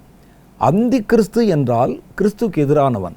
அவன் யுத்தம் பண்ணனா யார்கிட்ட யுத்தம் பண்ண முடியும்? கிறிஸ்தவர்களிடத்துல யுத்தம் பண்ண முடியும். அப்போ அவன் என்ன செய்கிறான்? அதிகாரம் கொடுக்கப்பட்டது. 42 மாதம் யுத்தமா, விரட்டி விரட்டி அவங்களோட சண்டை போடுறது. அது தேவனை தூஷிக்கும்படி தன் வாயை திறந்து அவருடைய நாமத்தையும் அவருடைய வாசஸ்தலத்தை எதெல்லாம் தூஷிக்குது பாருங்க. அவருடைய பேரு, அவர் இருக்கிற அந்த ஹெவன் பரலோகம், பரலோகத்தில் வாசமாக இருக்கிறவர்கள், அங்கே இருக்கிற தூதர்கள், அங்கே இருக்கிற பரிசுத்தவான்கள் எல்லாரையும் தூஷித்தது. மேலும் பரிசுத்தவான்களோட யுத்தம் பண்ணி அவர்களை ஜெயிக்கும்படி அதற்கு அதிகாரம் கொடுக்கப்பட்டது. அப்போ 42 மாதம் 3.5 வருஷம் அவன் முழுசா தேவனுடைய பரிசுத்தவான்களோட யுத்தம் செய்வானோ. இதை நீங்கள் எதிர்கொள்ளணும். இந்த யுத்தத்தில் நீங்கள் ஜெயிக்கணும், அவனை மட்டுப்படுத்தணும். நீங்கள் அவனுடைய கைக்கும் நீங்கள் விலகி தப்பித்து கொள்ளணும். இதுதான் வேதம் சொல்லுது. அப்போ இந்த யுத்தம் ஒன்று அந்தி கிறிஸ்துவோடு அந்தி கிறிஸ்துக்களோடு முதல்ல யுத்தம். அடுத்து பாருங்க, பொய்யான அற்புதங்களோட வலு சர்ப்பத்திலிருந்து பிறந்த பொய்யான அற்புதங்களை செய்கிற தவளை, அந்தி கிறிஸ்துவின் வாயிலிருந்து பிறந்த தவளை, மூன்றாவது கள்ள தீர்க்கதரிசியின் வாயிலிருந்து பிறந்த தவளை, அது செய்கிற போலியான அற்புதங்கள், இவைகளெல்லாம் நீங்கள் ஜெயிக்கும்படி கர்த்தருடைய வல்லமையிலும் மோசே கர்த்தர் பலப்படுத்தினதைப் போல நீங்கள் அவருடைய அதிகாரத்தை பெற்று அவனை எதிர்க்கணும். மூணாவது, நேரடி அந்தி கிறிஸ்துவோடு அவன் பரிசுத்தவான்களோட 42 மாதமும் யுத்தம் செய்வான். அந்த யுத்தத்துக்கு நீங்கள் சமாளிக்கணும். அதற்கு கர்த்தருடைய ஆவியானவர் நம்மை ஆயத்தப்படுத்தணும். அப்போ பாருங்கள், எபேசியர் 6:12 சொன்னதை தாண்டி கடைசி காலத்தில் கர்த்தருடைய ஜனங்கள் எவ்வளவு யுத்தங்களை சந்திக்க வேண்டியிருக்கு பார்த்தீங்களா? இன்னும் நிறைய இருக்குது. ஆனால் நமக்கு நேரம் அதிகம் இல்லை. நான் இன்னொரு முறை உங்களை சந்திக்கும்போது இதனுடைய மற்றும் சில காரியங்களை உங்களுக்கு சொல்ல ஆசைப்படுகிறேன். அப்போ யுத்தத்திற்கு ஆயத்தப்பட கர்த்தரை சார்ந்திருக்கணும், கர்த்தருடைய அபிஷேகத்தில் நிறைந்திருக்கணும். இந்த நிகழ்ச்சியின் துவக்கத்தில் நான் சொன்னதை போல தேவனை ஆராதிக்கணும். ஆராதனைகள் தேவனை நீங்கள் ஆவியோடு உண்மையோடு ஆராதிச்சா பாருங்கள், தாவீது போய் சவுலுடைய முடியை பிடிச்சி போறியா போகலையாலாம் கேட்கல, ஜெபம் பண்ணவும் செய்யலை. அவர் செய்தது ஆராதனை, உண்மையான ஆராதனை. அந்த ஆராதனை பிசாசை துரத்தும். கர்த்தருடைய வெளிச்சம் உங்களுக்குள்ளே நிறைந்திருந்தால் இருள் என்ற பிசாசு உங்களை பார்த்தோன்னே விலகி போயிடும். அப்போ கர்த்தரோடு கூட நீங்கள் நெருங்கி தேவனுடைய சத்துவத்திலும் கர்த்தருடைய வல்லமையிலும் நீங்கள் பலப்படணும். ஏன்னா இந்த கடைசி காலம் என்பது வெறுமனே சபைக்கு போகிறதும் ட்ராக்ஸ் கொடுக்கறதும் ஜெபம் பண்ணுவதுமான அனுபவமாக இருக்காது. இது யுத்தங்களை சந்திக்கிற அனுபவம், ஜெயிக்கிற அனுபவம், இவைகளுக்கெல்லாம் நீங்கள் விலகி தப்பிக்கிற அனுபவம். இந்த கொடிய காலங்களில் விசுவாசத்தை நீங்கள் உயிரோடு வைத்துக்கொள்ள இந்த யுத்தத்தை சந்திச்சே ஆகணும். ஆகவே தான் தீங்கு நாளில் இவைகளை நீங்கள் எதிர்க்கும்படிக்கும் கர்த்தருடைய வல்லமையிலும் சத்துவத்தில் நீங்கள் பலப்படுங்கள் என்று வேதம் நமக்கு ஆலோசனை கொடுத்திருக்கிறது. தலைகளை தாழ்த்தி ஒரு சின்ன ஜெபம் செய்ய போகிறோம். கர்த்தரிடத்தில் கேளுங்க. கடைசி காலம் யுத்தங்கள் நிறைந்த காலம். சாத்தான் எங்களோடு முகமுகமாய் போராடுகிற காலம். தன்னுடைய வல்லமையினாலும் அதிகாரங்களினாலும் பலத்தினாலும் பொய்யான அற்புதங்களினாலும் ஜனங்களை வஞ்சிக்கிற ஒரு காலம். நாங்கள் இதை எதிர்கொண்டே ஆக வேண்டும் ஆண்டவரே. கடைசி கால கிறிஸ்தவர்கள் ஒரு அடைக்கப்பட்ட அறையில் 4 செவத்துக்குள்ள ஆராதனை செய்து தன்னுடைய ஓட்டத்தை முடிக்கிறவர்கள் அல்ல. இவர்கள் எதிர்ப்பதற்கும் போராடுவதற்கும் ஜெயிப்பதற்கும் ஒரு பெரிய யுத்த களம் வைக்கப்பட்டிருக்கிறது. தீங்கு நாளிலே அவைகளை எதிர்க்கும்படிக்கும் அவைகளை ஜெயிக்கும்படிக்கும் கர்த்தருடைய பிள்ளைகளான எங்களை கர்த்தர் இப்பொழுது உருவாக்கும்படிக்காக நாங்கள் அழைக்கிறோம். ஒவ்வொருவரையும் ஒரு பட்டயத்தை போல மாற்றும் ஆண்டவரே. இருபுறமும் கருக்குள்ள பட்டயமாக அவர்களை மாற்றும். கர்த்தருடைய கைகளிலே பயன்படுத்தப்படுகிற போர் ஆயுதங்களாக இந்த வார்த்தைகளை கேட்டு ஜெபித்து கொண்டிருக்கிற ஒவ்வொருவரையும் நீர் மாற்றும். நீர் ஒவ்வொருவரையும் எடுத்து பயன்படுத்தும் போது அது சாத்தானுடைய வல்லமைகளை தகர்க்கவும், அரண்களை நொறுக்கவும், சாத்தானுடைய அதிகாரங்களை மேற்கொள்ளவும் நீர் உம்முடைய பிள்ளைகளை பலப்படுத்தும்படிக்காக நான் ஜெபிக்கிறேன். ஒரு யுத்த அபிஷேகத்தினாலே உம்முடைய பிள்ளைகளை நிரப்புங்க ஆண்டவரே. கடைசி காலம் யுத்த காலம் ஆண்டவரே. மாம்சத்தோடும் இரத்தத்தோடும் அல்ல, அதிகாரங்களோடும் துரைத்தனங்களோடும் அந்தகார லோகாதிபதிகளின் ஆவிகளோடும் வானமண்டலத்தின் பொல்லாத ஆவிகளின் சேனைகளோடும் ஆண்டவரே எங்களுக்கு இருந்த போராட்டத்தை தாண்டி அந்தி கிறிஸ்துவோடும் அந்தி கிறிஸ்துக்களோடும் அவர்கள் எடுக்கிற ஒவ்வொரு முடிவுகளோடும் செயல்பாடுகளோடும் ஆண்டவரே நாங்கள் எதிர்த்து நின்று யுத்தம் செய்யத்தக்கதாக உம்முடைய பிள்ளைகள் ஒவ்வொருவரையும் நீர் வல்ல கருவியாய் பயன்படுத்தும்படிக்காக நான் அழைக்கிறேன். அந்த பெரிதான வல்லமையோர் மேலே இறங்கட்டும். மோசையை நிரப்பினீரே, அவருடைய கைகோலை ஆசீர்வதித்தீரே, புதிய வரங்களை கொடும் ஆண்டவரே. பொய்யான அற்புதங்களை காண்பித்து ஜனங்களை மிரட்டி தன்னுடைய கட்டுப்பாட்டுக்குள் வைத்துக்கொள்ள விரும்பி பெரிய காரியங்களை நிறைவேற்றுகிற சாத்தானை பார்த்து நாங்கள் பயந்து ஓடுகிறவர்களாய் அல்ல, அவருடைய கைகோலை முறிக்கிறவர்களாக ஆண்டவரை மோசே போல எழும்புகிறவர்களாக இந்த அற்புதங்கள் தேவனுடைய அற்புதத்துக்கு முன்னால் ஒன்றுமில்லை என்று எங்கள் தேசத்துக்கு நிரூபிக்கத்தக்கதான புதிய பலத்தோட உம்முடைய பிள்ளைகளை கர்த்தர் எழுப்பும். மோசையை சந்தித்ததைப் போல இப்பொழுது நீர் அவர்களை சந்தித்தருளும் ஆண்டவரே. உம்முடைய பிள்ளைகளை அக்கினியால் நிரப்பும் ஆண்டவரே. புதிய வரங்களை தாரும் அப்பா. ஆண்டவரே, சாத்தானையும் வலு சர்ப்பத்தையும் கள்ள தீர்க்கதரிசியையும் உயர்த்துவதற்காக பொல்லாத சத்துரு கொண்டு வருகிற 3 தவளைகளின் ஆவிகள், அந்த ஆவிகளை எதிர்த்து போராடணும். அவைகள் ஆண்டவரே வலு சர்ப்பத்தை ஜனங்கள் நடுவிலே மகிமைப்படுத்தவும், அந்தி கிறிஸ்துவை மகிமைப்படுத்தவும், கள்ள தீர்க்க தரிசனத்தை ஏற்றுக்கொள்ளும்படி ஜனங்களை வசியம் பண்ணவும் மிரட்டவும் எழும்பி வருகிற பொல்லாத ஆவிகள், இவைகள் ஒவ்வொன்றையும் மடங்கடிக்கிறோம் இயேசுவின் நாமத்தினால. அவைகளை எதிர்த்து நின்று யுத்தம் செய்யத்தக்கதான பலனை உடைய பிள்ளைகளுக்கு நீர் கட்டளையிடுவீராக. கர்த்தருடைய கரங்கள் உடைய பிள்ளைகளை வழிநடத்தட்டும். தேவனுடைய பிரசன்னம், தெய்வீக மகிமை அவர்கள் மேலே வெளிப்படுத்தப்படட்டும் ஆண்டவரே. அந்தி கிறிஸ்துவை எதிர்க்கத்தக்கதாக, அவருடைய சட்ட திட்டங்களை எதிர்க்கத்தக்கதாக, நேபுகாத் நேச்சாரின் காலத்தில் ஆண்டவரே உடைய பிள்ளைகளுக்கு எதிராக அவர்களை அக்கினி சூளையிலே போடும்படி கட்டளையிடப்பட்ட போதும் அதற்கு எதிர்த்து நின்றதைப் போல மன தைரியத்தை, சிங்க கெபியை பார்த்து ஆண்டவரை மிரண்டு போகாத மன வலிமையை உடைய பிள்ளைகளுக்குள்ளே தருகிற அபிஷேகம் அவர்களை நிரப்பும்படிக்காக அழைக்கிறேன். இந்த வார்த்தைகளை கேட்ட ஒவ்வொருவரையும் யுத்த ஆவியினாலும் யுத்த அபிஷேகத்தினால் நிரப்பியறலும். அவர்கள் செய்ய வேண்டிய இன்னும் பல யுத்தங்களை பற்றி நாங்கள் தியானித்தோம். இன்னும் பல காரியங்களையும் நீர் அவர்களுக்கு வெளிப்படுத்தி காண்பித்தரலும். இந்த வார்த்தைகளை கேட்ட ஒவ்வொருவரையும் பேர் பேராய் ஆசீர்வதியும். அவருடைய குடும்பங்களை ஆசீர்வதியும். இந்த வாரத்தை அவர்களுக்கு நன்மையாய் மாற்றித்தாரும். போக்கிலும் வரத்திலும் உதவிகரமாக இருந்தரலும். குடும்பத்தில் ஒவ்வொருவரையும் உம்முடைய பாதுகாக்கிற கரத்திற்கும் தேவனுடைய பரிசுத்த நிழலுக்கும் ஒப்பு கொடுத்து நான் ஜெபிக்கிறேன். கர்த்தருடைய வருகை பரியந்தம் தேவனுடைய ஆவியானவர் அவர்களை எந்த கரை திரை பிழை இல்லாமல் ஆண்டவரே உம்முடைய பிள்ளைகளை பாதுகாக்கும்படிக்காக அழைக்கிறேன். கர்த்தருடைய கரங்களை அவர்களை ஒப்பு கொடுக்கிறேன். இயேசுவின் மூலம் என் ஜெபங்களை ஏற்றுக்கொள்ளும் எங்கள் பிதாவே, ஆமென். கர்த்தர் இந்த நாளில் நாம் செய்ய வேண்டிய இன்னும் சில யுத்தங்களை குறித்த சில காரியங்களை வெளிப்படுத்தி காண்பித்தார். உங்களை நீங்கள் தகுதிப்படுத்தணும். போராட்டம் என்பது நீங்கள் கர்த்தரை ஏற்றுக்கொண்ட நாளிலிருந்து இப்படிப்பட்ட ஆவிகளோட நம்ம யுத்தம் செய்தே ஆக வேண்டும். மடங்கி போவதற்கு நாம் அழைக்கப்படவில்லை. எல்லாவற்றையும் மேற்கொண்டு ஜெயிப்பதற்கு கர்த்தர் நம்மை அழைத்திருக்கிறார். கர்த்தர் உங்களை அவ்விதமான வல்லமையினால் பலப்படுத்தி இருக்கிறார். சாத்தானுக்கு எதிர்த்து நில்லுங்கள், அப்பொழுது அவன் உங்களை விட்டு ஓடி போவான். இன்னும் அடுத்த வாரத்தில் வேறு ஒரு புதிய செய்தியோடு உங்களை சந்திக்கிறேன். அதுவரை கர்த்தர் உங்களை ஆசீர்வதித்து காப்பாராக. ஆமென்.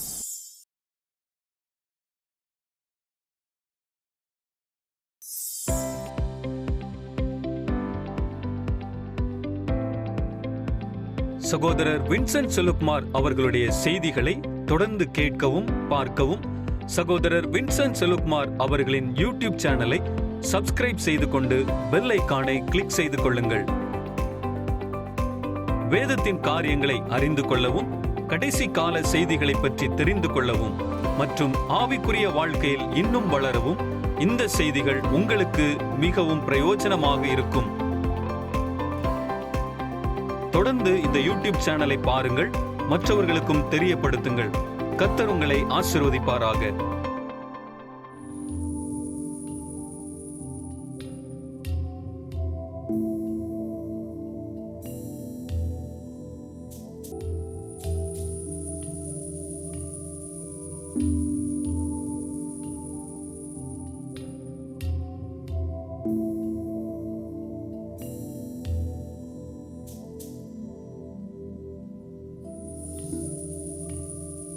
you.